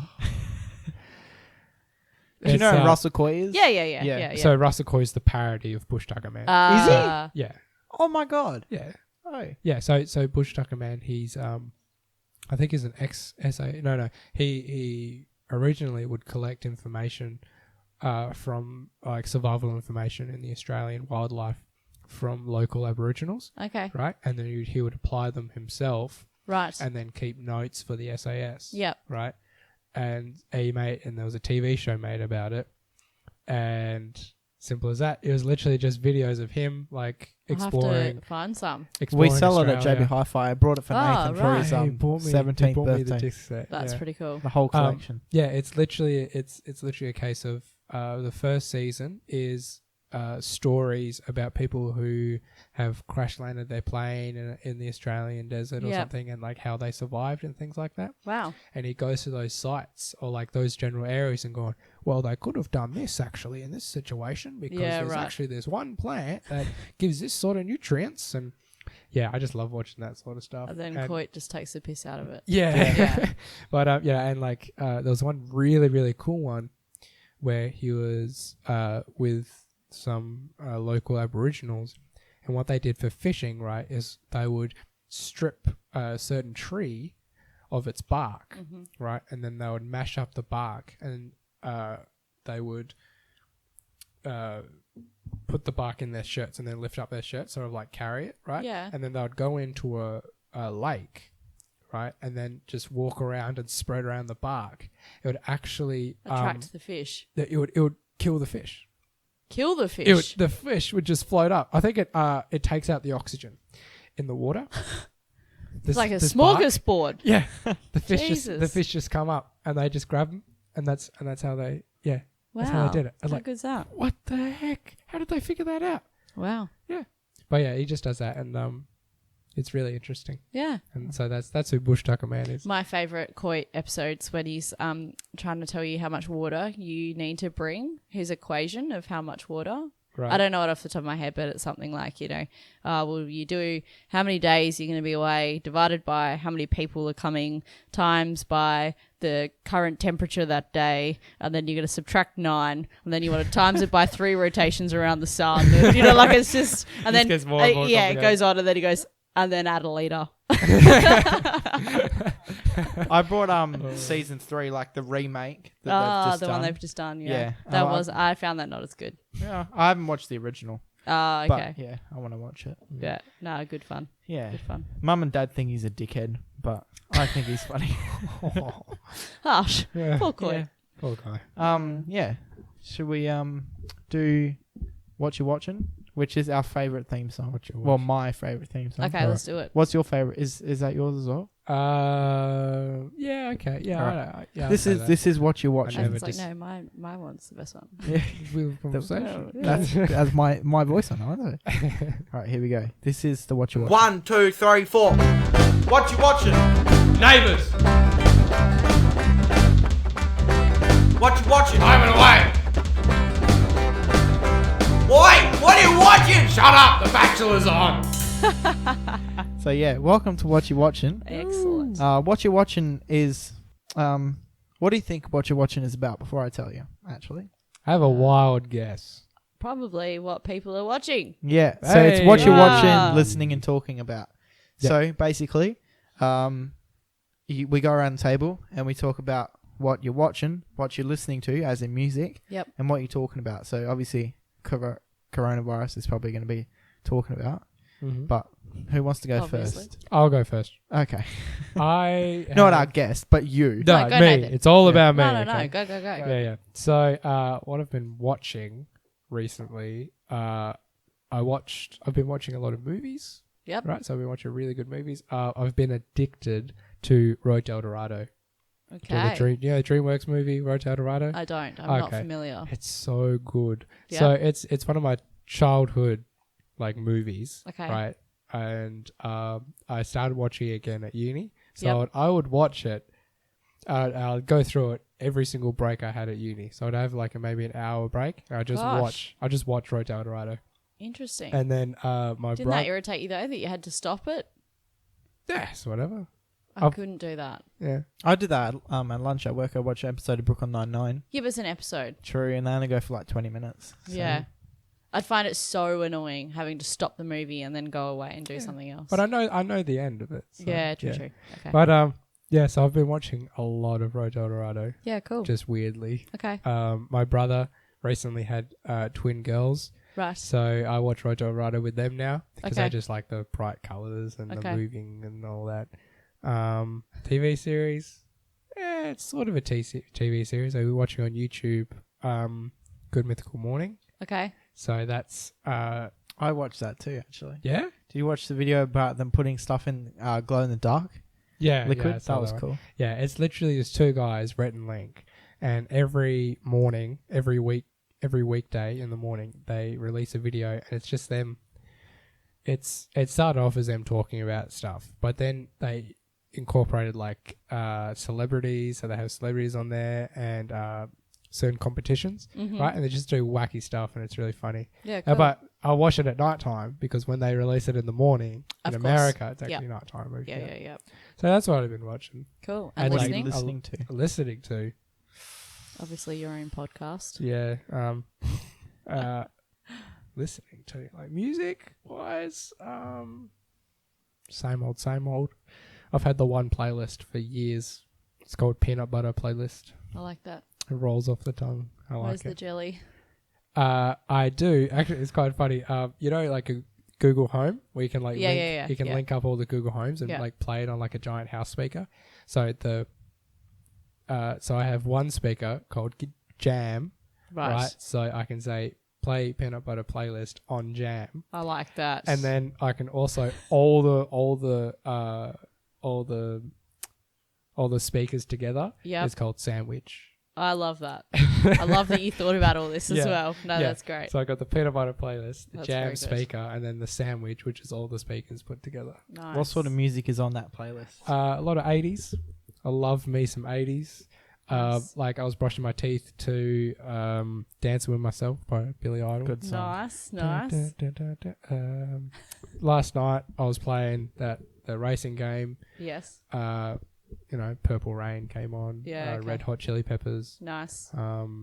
Reese Brother. Black Sabbath. Yep. Just like older stuff actually. Yeah, cool. Interesting. So That's good. I think it's the classics. They never go out of date. nah, that's Nah, it. That's it. I recently bought Paranoid by Black Sabbath on iTunes. Yeah. It's a good song. Get around it. I recently bought their vinyl because Oh, I bought myself a vinyl record Nice. player, so I got the Paranoid vinyl. Yep. And I also have a Kiss Oh, yeah. album, and it's got what's that one song? I Was Made for Loving What's You. that one song? It's that got one that song. one That song. one song one that Kiss song. made. It's like, yeah. yeah. I Was Made for Loving You. Yep. So yeah, I've got that. Excellent. Yeah, that's right. What about you? What are you watching? What am I watching? I've been watching the Drive to Survive, which is Netflix documentary Yeah. series on F1, which I loved the first season, and they've just brought out the second season. Yeah, I saw that. Yeah, so I've been getting around that, which is kind of cool, but then also depressing because, of course, I'm like, there's no racing this year. But that's okay. So that's kind of, keeping my my needs at bay for Need for Speed. Movies. I recently saw The Gentleman, Oh, yeah. which was the one with Matthew McConaughey, All right. and he had The Gentleman. Yeah. Sorry, I remember yeah, saying that. Yeah.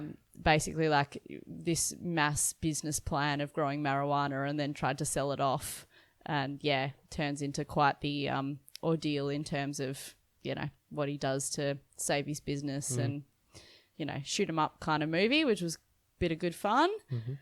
What I want to watch this weekend though is Monsters Inc. Going way back because of course with COVID-19, True. the whole 2919, what is it? 23, 23, 19. 2319. We got a call through 2319. Yeah, that's it. So that's been on my mind this week. So I'm kind of keen to get around that tomorrow, maybe. But I'll tell you, my boyfriend and I have started this new thing lately, which is, I think, a really cool idea that we... so we've got a jar And then if there's a movie that we think of that we want to watch, we write it down on a piece of paper and put it in the jar. And then we just like lucky dip. Smart. Yeah. That's nice. That's it's a really cool idea. Because then like, you know, sometimes you're like, I don't know what I want to watch or whatever. So now it's just like pull it out of the jar and be like, bam, decision made. That's what we're watching. That's so, cool. Yeah. That's cool. And listening to, I've been trying to get around. I jumped on the bandwagon really late, but the Claremont serial killing podcast. Oh, you know, I knew the Claremont serial killer. The man that is in custody right now, I knew him. What? Yep. How? In what sense? He was his best friend. He was the president of my athletics club. Ah, of course. Yeah. I actually knew the guy. It was very quite shocking. Yeah.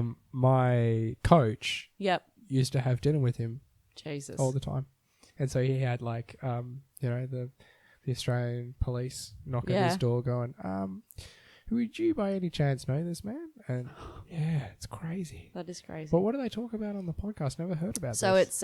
it's actually been developed by the West Australian. So it's a couple of journalists that are following the case, and it's a daily podcast. So that's why I mean, like, I'm trying to catch up because I think I'm on like day, I don't know, 26, and there's like 57 episodes. Man, because I might start listening. they do it every day, but yeah, essentially it's the journalists that are in the courtroom. So they just kind of rehash what happened that day, what evidence was found, you know, like basically just the kind of the findings, where it's progressing, how it's progressing. But they even go into things like who was in the courtroom, what his body language was like, whether he actually made any, you know, facial expressions or those sorts of things. And I suppose from a media perspective or someone that works in public relations, I find that side of it all really interesting about how things were dealt with or reported about in the media at the time back then, but also hearing someone's perspective now, or who's obviously following the case really closely and covering it. So it's not necessarily, whilst I think that we're all interested in forensics and, you know, that kind of side of it, I also find it interesting, as I said, from the journalistic perspective. So the historical context of the journalism at that time. Yeah. And how things have changed. As comparing to now. Because, they were talking about the other day when, so I think the first, I've forgotten which order the victims were found, or not found, but you know what I mean. And I think the first victim had happened, and then the second time, or the second occurrence when she was missing to begin with, they hadn't found the body yet, and they'd put out this video over basically, you know, mass media, and they actually played a snippet of it, you know, what was played like in the 90s, and it was this kind of real extreme alarmist kind of video that was like, have you seen this woman? And you know, like this kind of real, and like I thought about it, how in today's context currently with coronavirus and how the comms is being handled around that compared to what was happening then. You know, if you did that now, or this person's got coronavirus, stay away from them, you know, like it just, there'd be uproar. But again, as I said, it's quite interesting to hear from that perspective. And the thing with the Claremont serial killer is because Perth is so small, and it was so small back then. Everyone knows everybody. Everyone knows and has a connection to it. You know, you could ask, like, you know, anyone my parents' age, and they go, "Oh, I knew that person," or "Oh, I actually saw," you know, or I worked with her sister, you know, I literally brought it up. I think every time I've ever brought it up, someone around my parents' age, they've always had a story of a connection, like I've just said, like I have a connection to that guy, you know, and like I even brought it up to one of my friends' parents, and he said his route to work was detoured because they found it on the side of the road. Yeah. You know? It's like, it's crazy. You know, things like that happen in America, and even like cities in America, you know, you could talk about it and go, who? What? Yep. But you mentioned the Claremont serial killer, and you go, man, I knew this person who, you know, did that, or, you know, things like that. So, no, it's a good one. It's, as I said, though, it's just a big commitment in terms of trying to stay up to date with every episode. But, and I haven't, for the last week, even had a chance to listen to it. But, no, it's a good one. I'm enjoying it. Good as the Leftovers podcast. Yeah. Gosh. What about music? Music. Actually, I've been listening to Flashback. Oh, well, I suppose this was brought on by Triple J's Hottest 100 of the Decade that they did last weekend. But Matchbox 20's album from like 2006, I think it is. I was like, whatever happened to Matchbox 20? But I've been enjoying that. Okay. Bit of Rob Thomas, you know. What do you soothes reckon the of- soul. So you know, I was 4 back then. Yeah, right. Just I was 4 years old. So. Okay. I think it was 2006. Anyways, I've been enjoying that. That's good. What do you think of the Hottest 100 of the Decade? I was pretty happy with Tame getting number 1. Yeah, agreed. No, so was I. I would have liked to have seen 2012. Sorry, so what did I say? 2006. Yeah, Oh, No. 10. Yeah, I just was a bit off. just slightly, Yeah. just double that. I really hoped Matt Corby brother was going to get it, That's but a I good think he song. was 10, Yeah, so not far off. yeah, it's No, good. it's good. Yeah, Enjoyed I it. love Tame Impala. I was going to go see him actually, but I Oh. think hasn't that been cancelled as well? I'm sure everything's been cancelled. Yeah, now at this except point. Harry Styles. So Oh, far. Harry Touch Styles. wood. Rhys and I have got a concert to go to in You December. guys, yeah. We are crossing our fingers. Yeah, me, Nathan, and his girlfriend And my got tickets to Harry Styles, Harry which Styles. is Love now it. sold out where Yeah? we're sitting. Oh, damn. So thank God we got it the other day. That's true. Fantastic. That's very true. Well, Yeah. you know, I expect a full update of the concert on your podcast. Yes, definitely. We'll do a live podcast. Hi, ladies and gentlemen. We're at the Harry Styles podcast. We are here. Everybody, As you can hear, me? Yeah. he is singing. Oi, Harry, shut up! I'm trying to record a podcast. Everyone, you just be quiet for 2 seconds.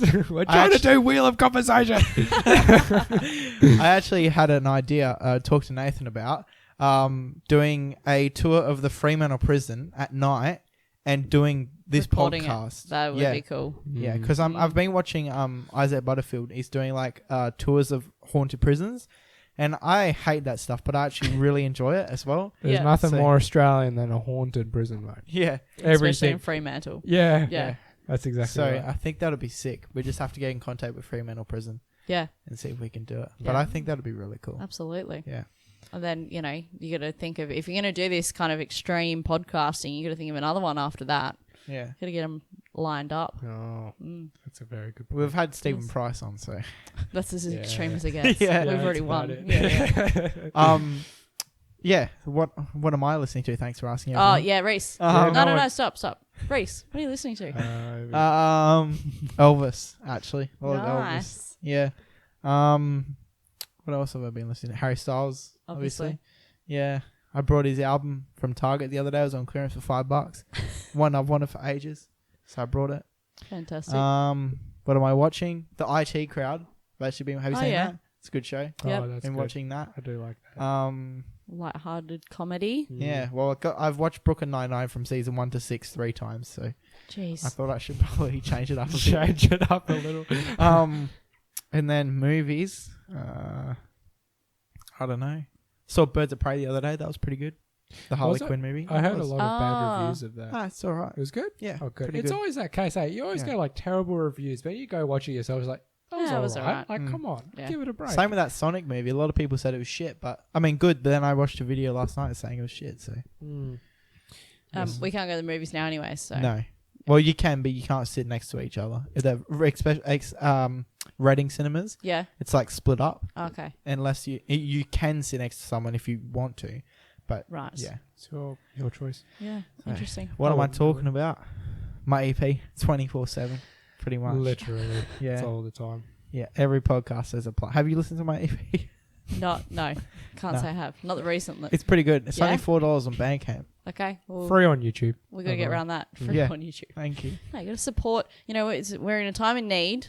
Yeah. We're supporting local businesses. We should be supporting local artists. Yeah, because a lot of You know, that's artists getting their gigs cancelled now. Yeah. So that's They are. why you got to look after your local artists. Bandcamp we're doing, like, because they take a bit of your royalties, like $1.12 or something. And yesterday only, they were doing where it's like you get all the royalties. And so I put on Instagram, if anyone was ever going to buy my EP, please do it today. Please do it now.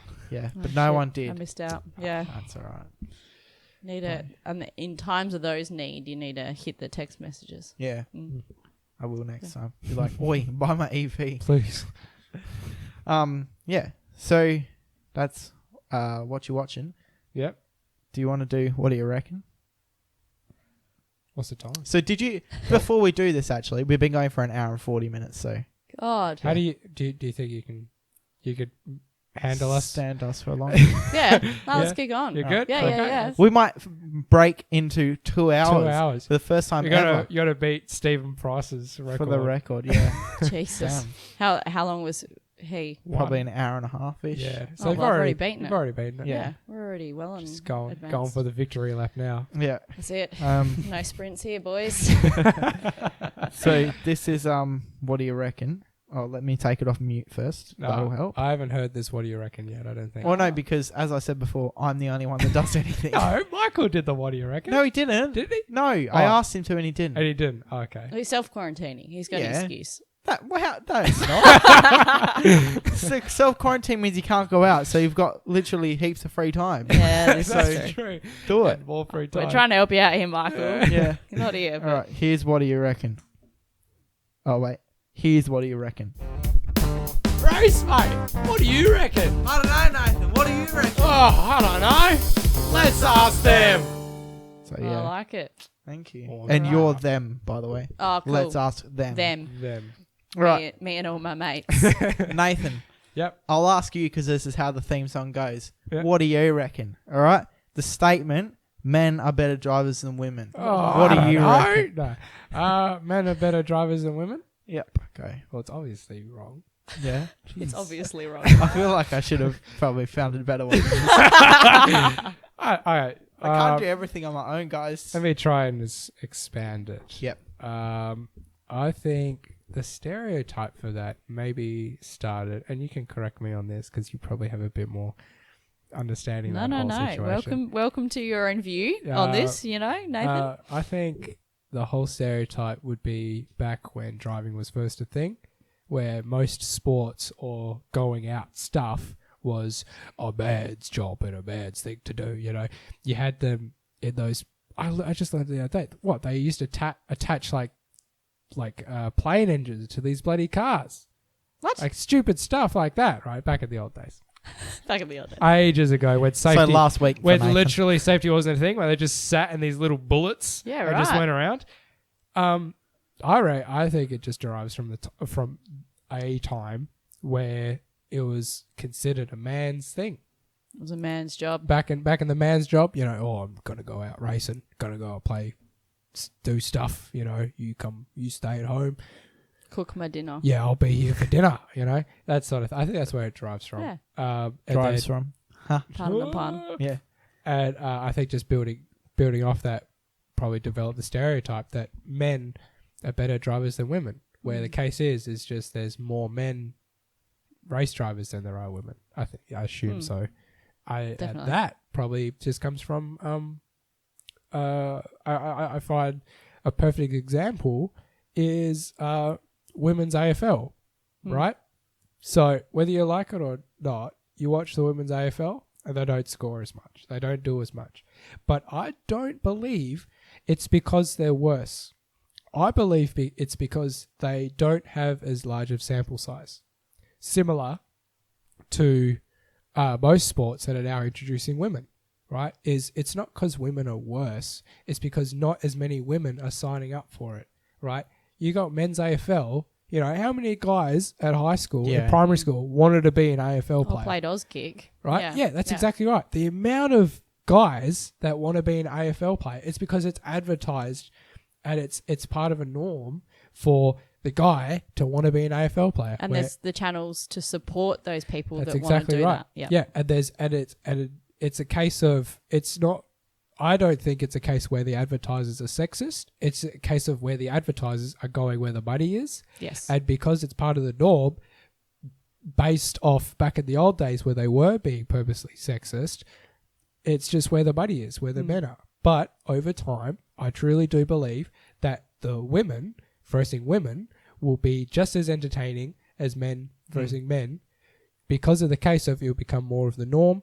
More girls will be exposed to the environment of women playing AFL and they go, that's sick. I want to do that. Yep. And you'll end up finding a lot of girls that are naturally or just dedicated to that sort of training regime to play AFL. Yep. That's what I think it is. Yeah, And good that point. and I think I use that as an example because that's probably quite a progressive thing currently in Australia is women's AFL, and it could be applied same to racing. Yeah. Where I think it's slowly but surely becoming the norm, and there'll just be a much larger sample size of women being exposed to this sort of environment.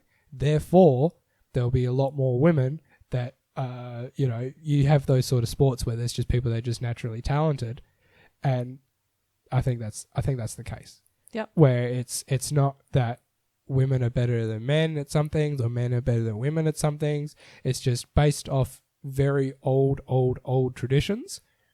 We're slowly now just building up to a case where women are slowly becoming just as competitive as men. What do I reckon? Sorry, I just wanted to get that out because I talk about it all the time with my mum, and she goes, "Oh, the marketers are racist. You know, the women don't get paid as much." It's like, well, the individual athletes themselves don't get paid the same. Yeah. It's just whoever brings the most money. Yeah. You know, do you really think Cristiano Ronaldo gets paid the same as the rookie that's on the first team on the Australian team for soccer? No. It's whoever brings the money.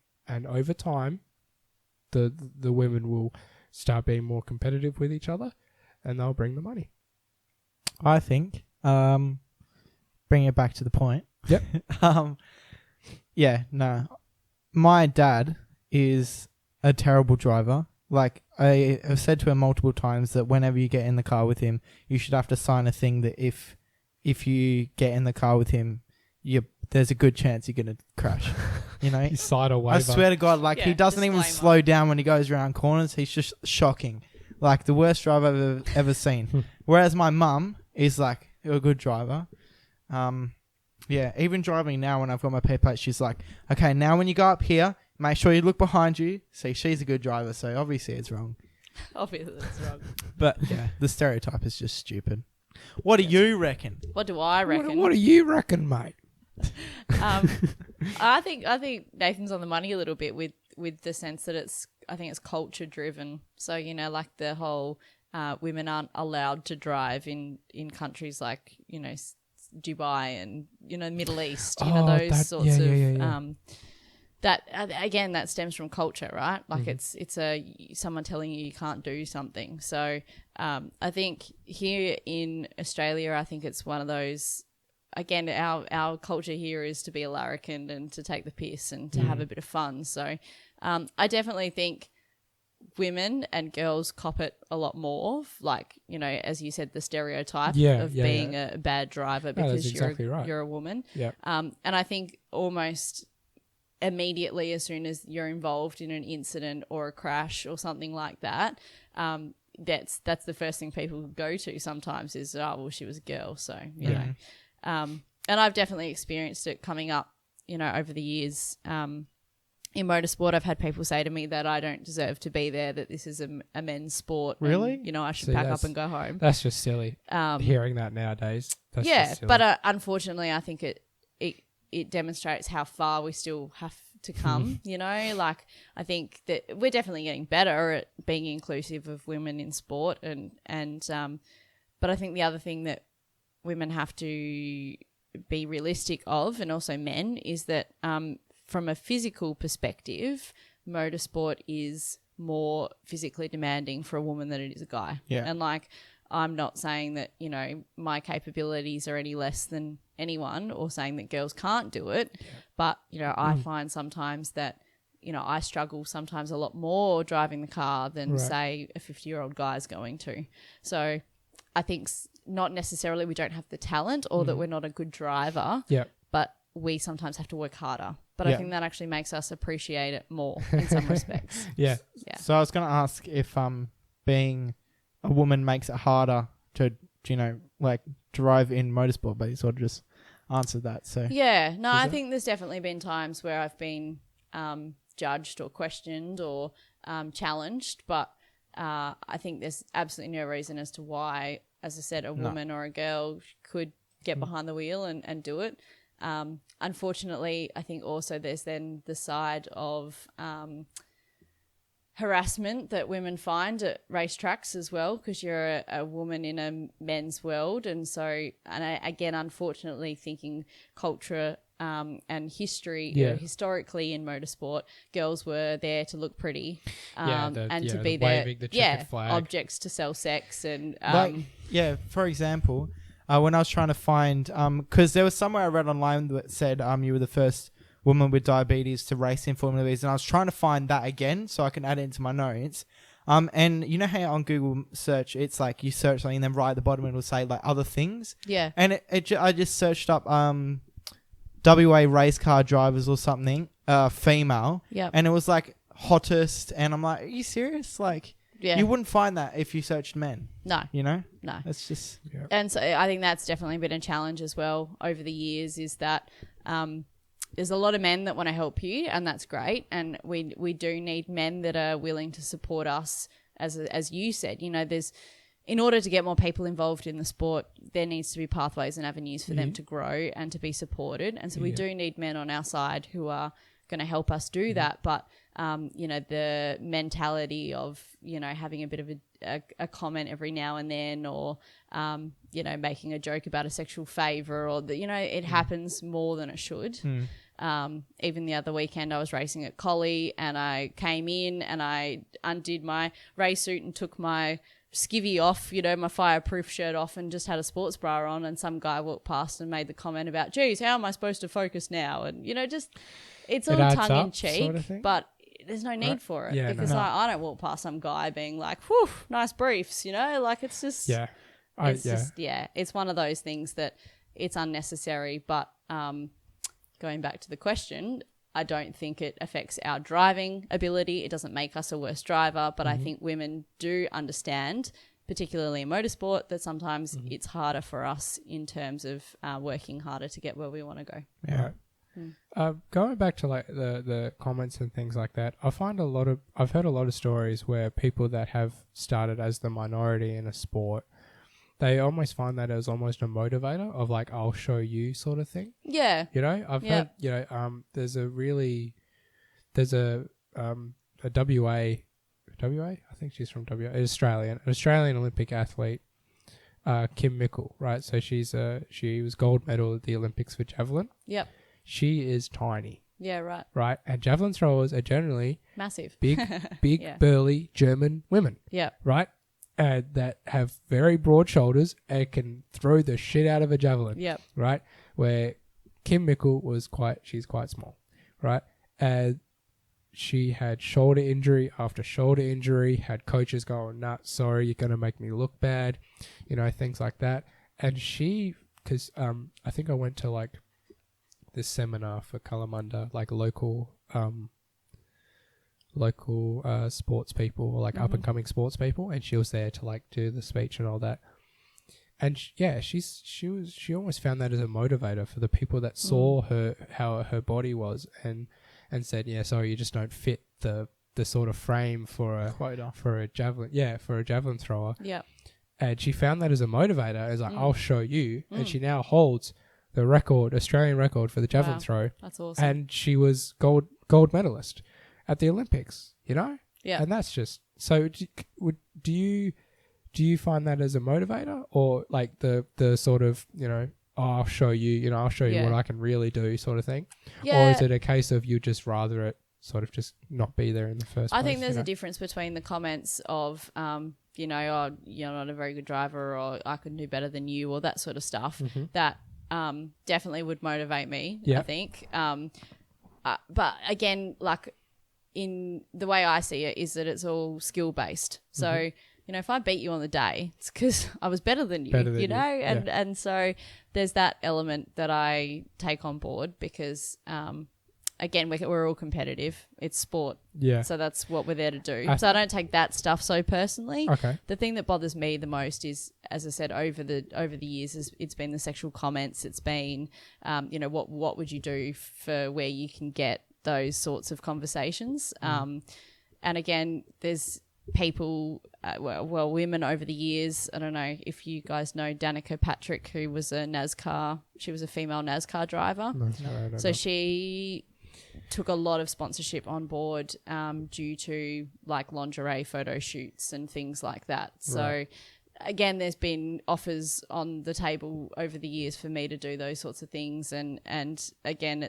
I suppose that comes down to the moral and ethical standing of an individual and what it is that you're willing to do to get where you want to get. But to me, at the end of the day, I want to be there because I've got the talent and the ability and the skill. And to me, it shouldn't matter whether I'm a male or a female. When I've got that helmet on, it's whoever can get to that checkered line first. That's cool. Yeah. I love that, actually. That's really good. And I guess for like driving, when you put that helmet on, unless you have background in Formula V, you know, say if Nathan was to go before he knew you, you can't know that you're a girl. No, exactly. So it's almost genderless, unless you're really. like a specific follower, you know. Yeah. If you're a casual watcher and you see what's your number? You got a number 33. 33. Yeah. Yep. If you see number 33, you go, oh bloody, look at that one go. You know. Yeah. It's not like they're not going to analyze you. No. They're just going to see you for your racing. Exactly. That's it. Yeah.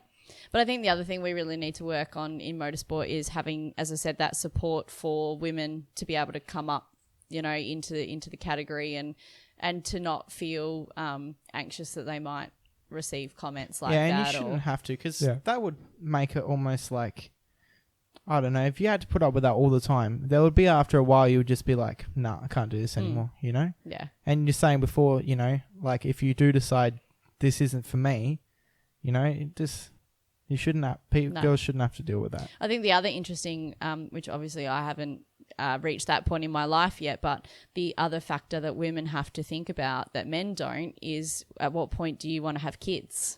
Because, you know, you then give up all of that racing. So, you know, there's been women, you know, professional women race car drivers such as Leanne Tander, who I've met over the years. And again, for them, it was like, that was something that really irritated them or really frustrated them, because men get to go out and keep doing what they love, but us women actually have to give that sacrifice.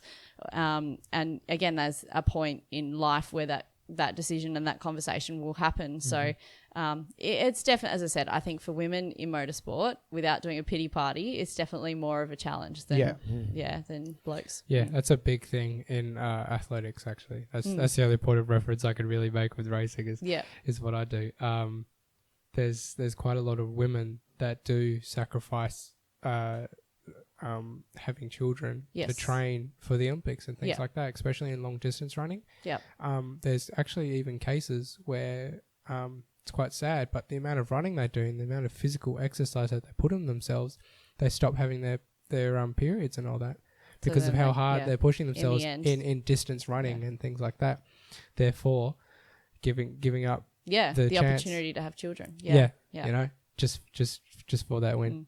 You know, it's quite sad. It is. It's full on. It's full on. And I actually know some supercar teams that have said that they would never have a female driver for that reason. Like they're happy to support women mechanics, and they're happy to encourage engineers and every other aspect of motorsport, but they just think it's wrong to have a female driver for that reason, because they have to sacrifice a lot to be there. And in some respect, that kind of irritates me in some ways, because it's like, isn't it up to the individual to make that decision?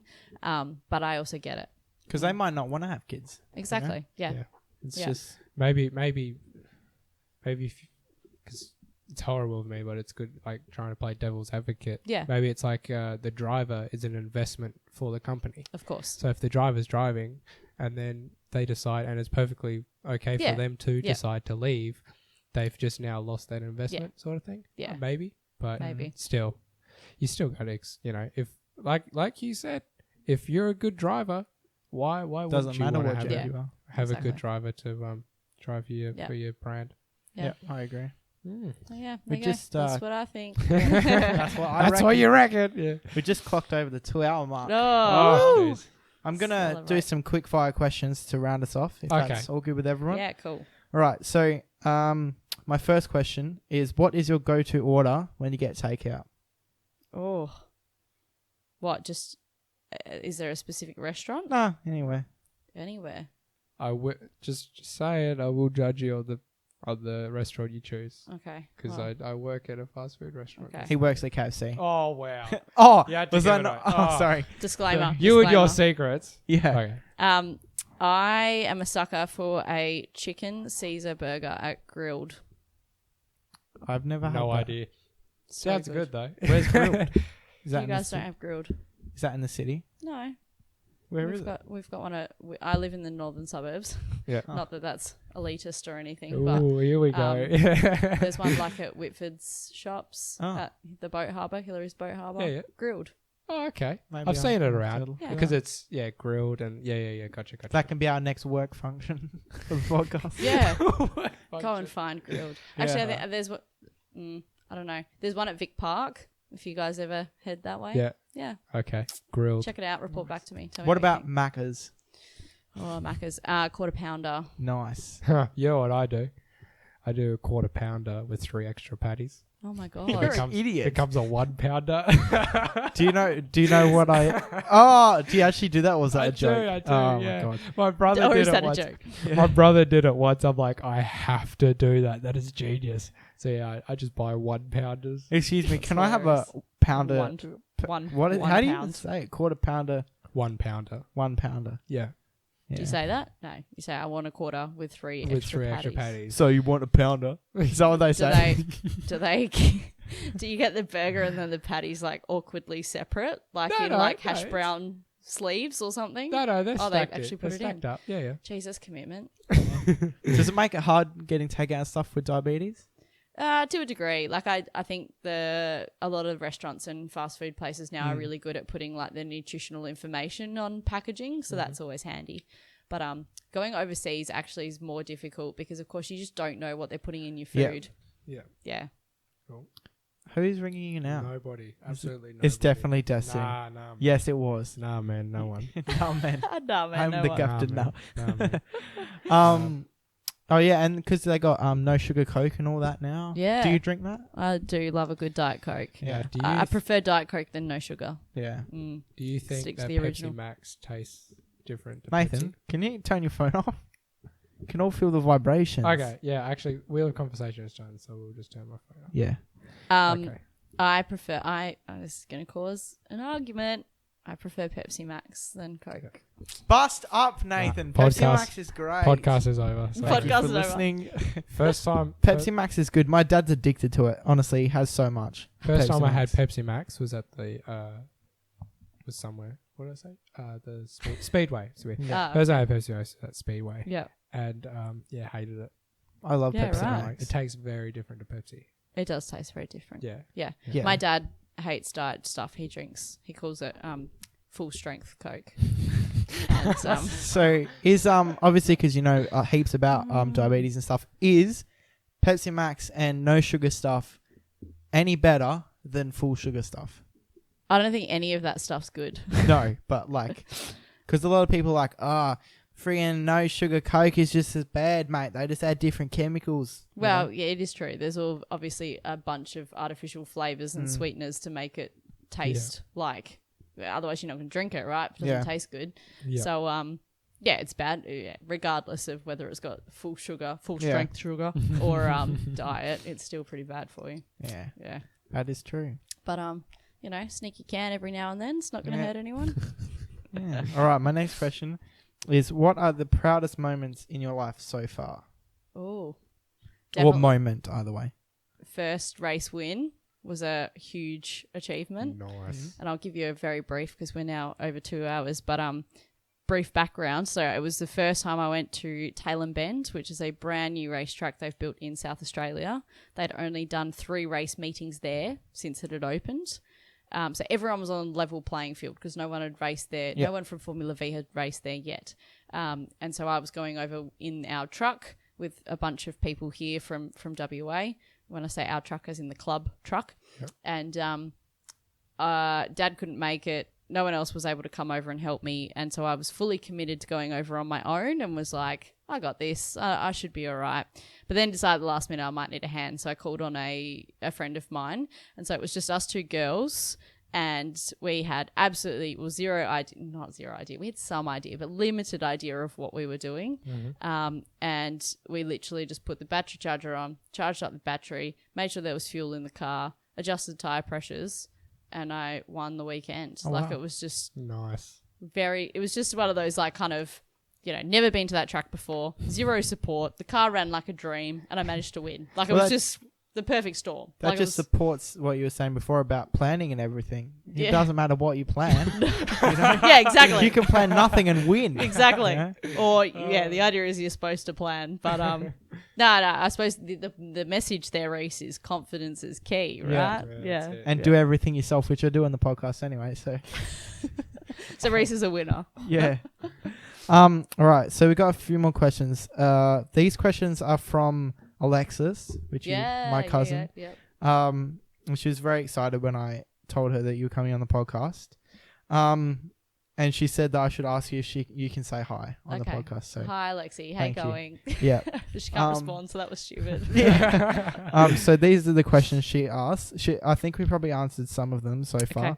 Okay. If you didn't want to be a Formula V race car driver, what other car would you race? Oh, God. The list is endless. Hyundai Getz, for one. Yeah, obviously. Yeah. We're going to make that happen. Yeah.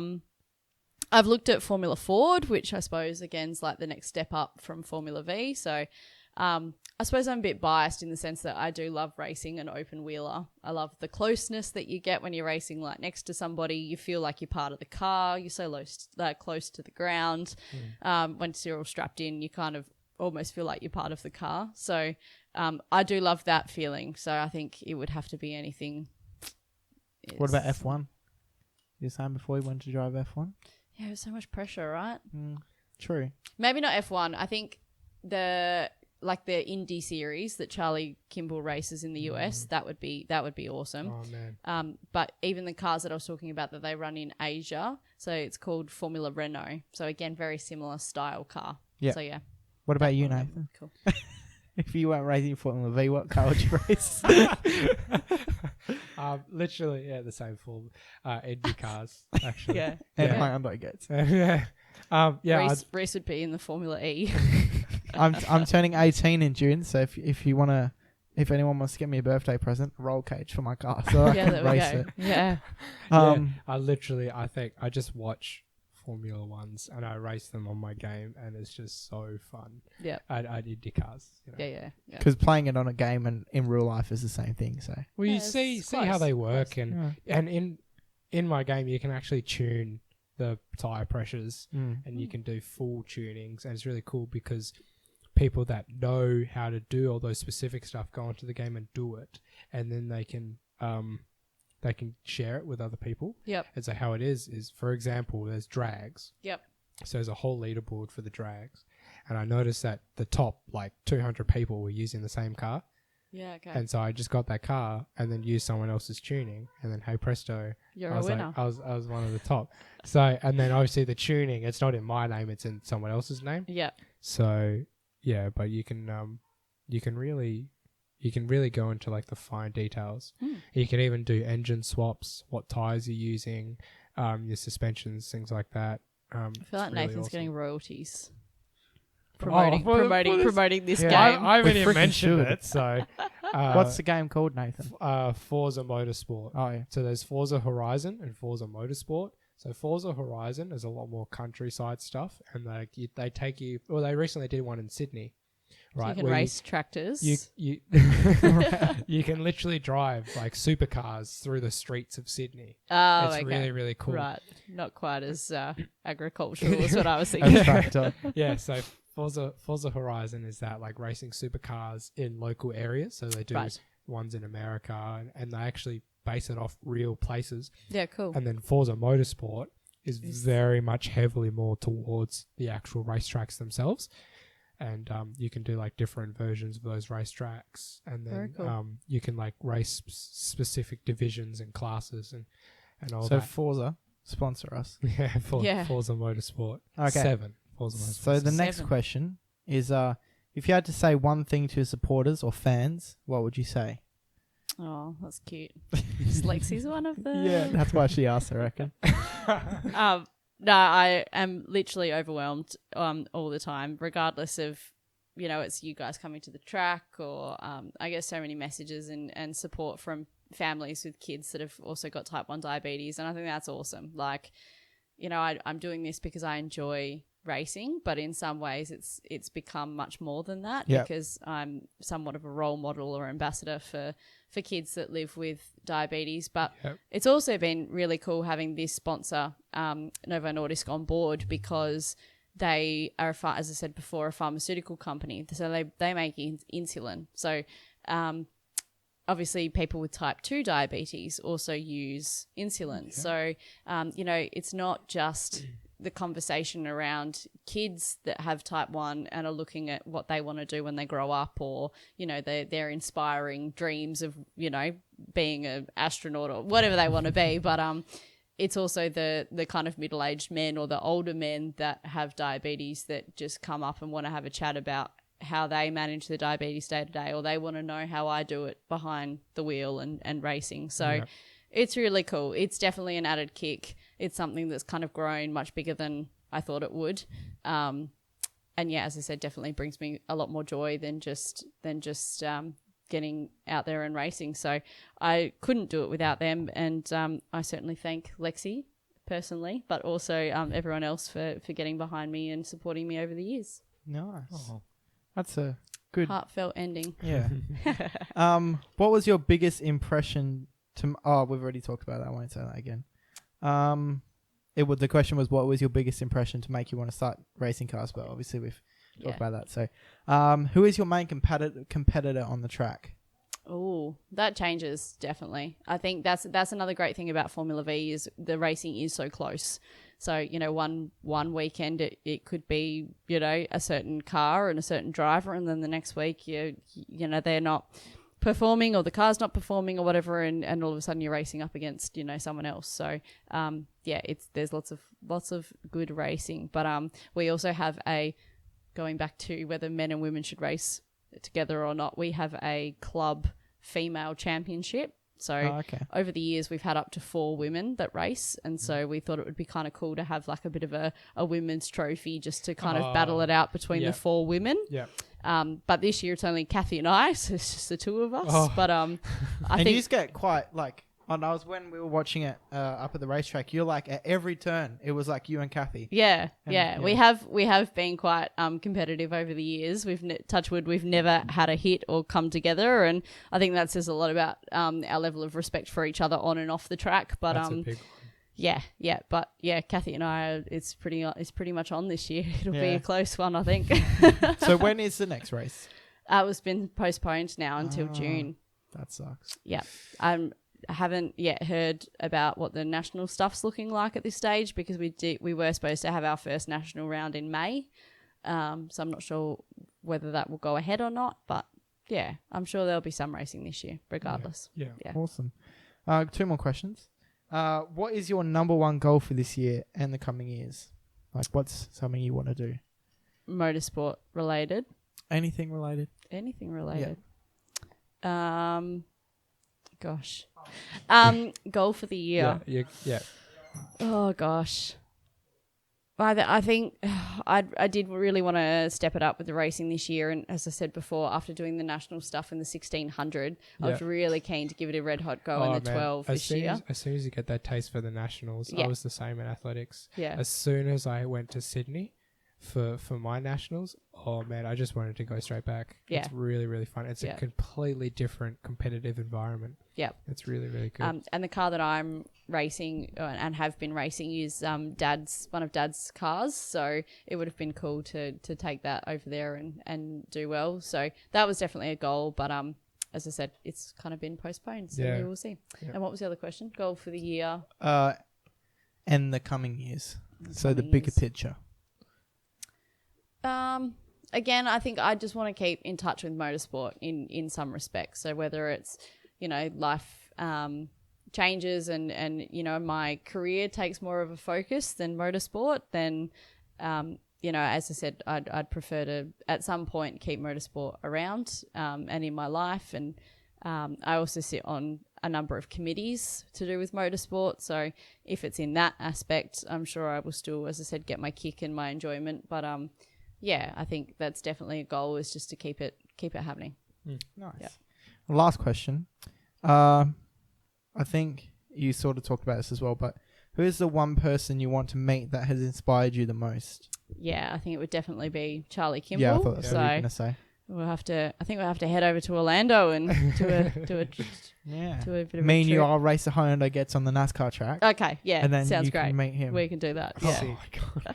Indianapolis. Yeah, we'll drive there in my Honda gets. Okay, and put it on a boat. Yeah. Yeah. No, I'm driving on the water. It can drive on the water. Oh, It's just that Rhys. fast it doesn't break the surface tension. Yeah, No. that's it. Yeah. Straight Have you seen across. Top Gear? Yeah, They that's they you. put that stuff on Yeah, boat. yeah, Yeah, I can do it. I'll do it. Yeah. So that's all my questions.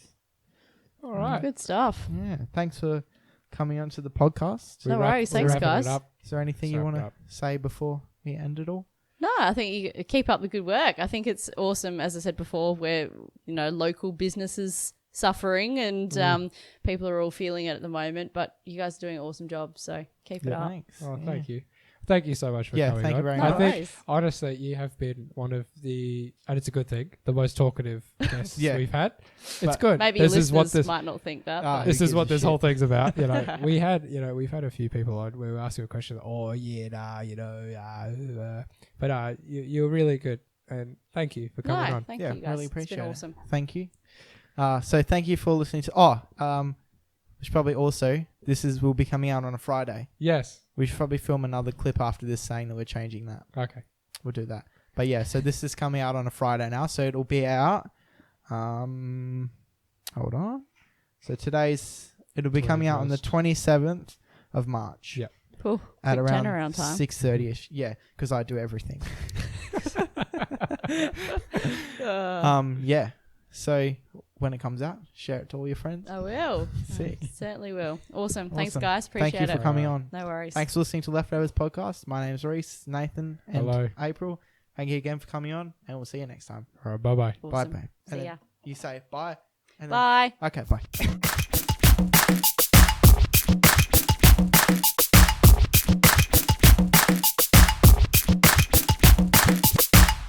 It's all him. Yeah. Look, I do everything. See how Really? everything's facing him? And Yeah, being yeah, him? yeah, yeah. Yeah. Oh, just as important. You got to bounce back. Yeah.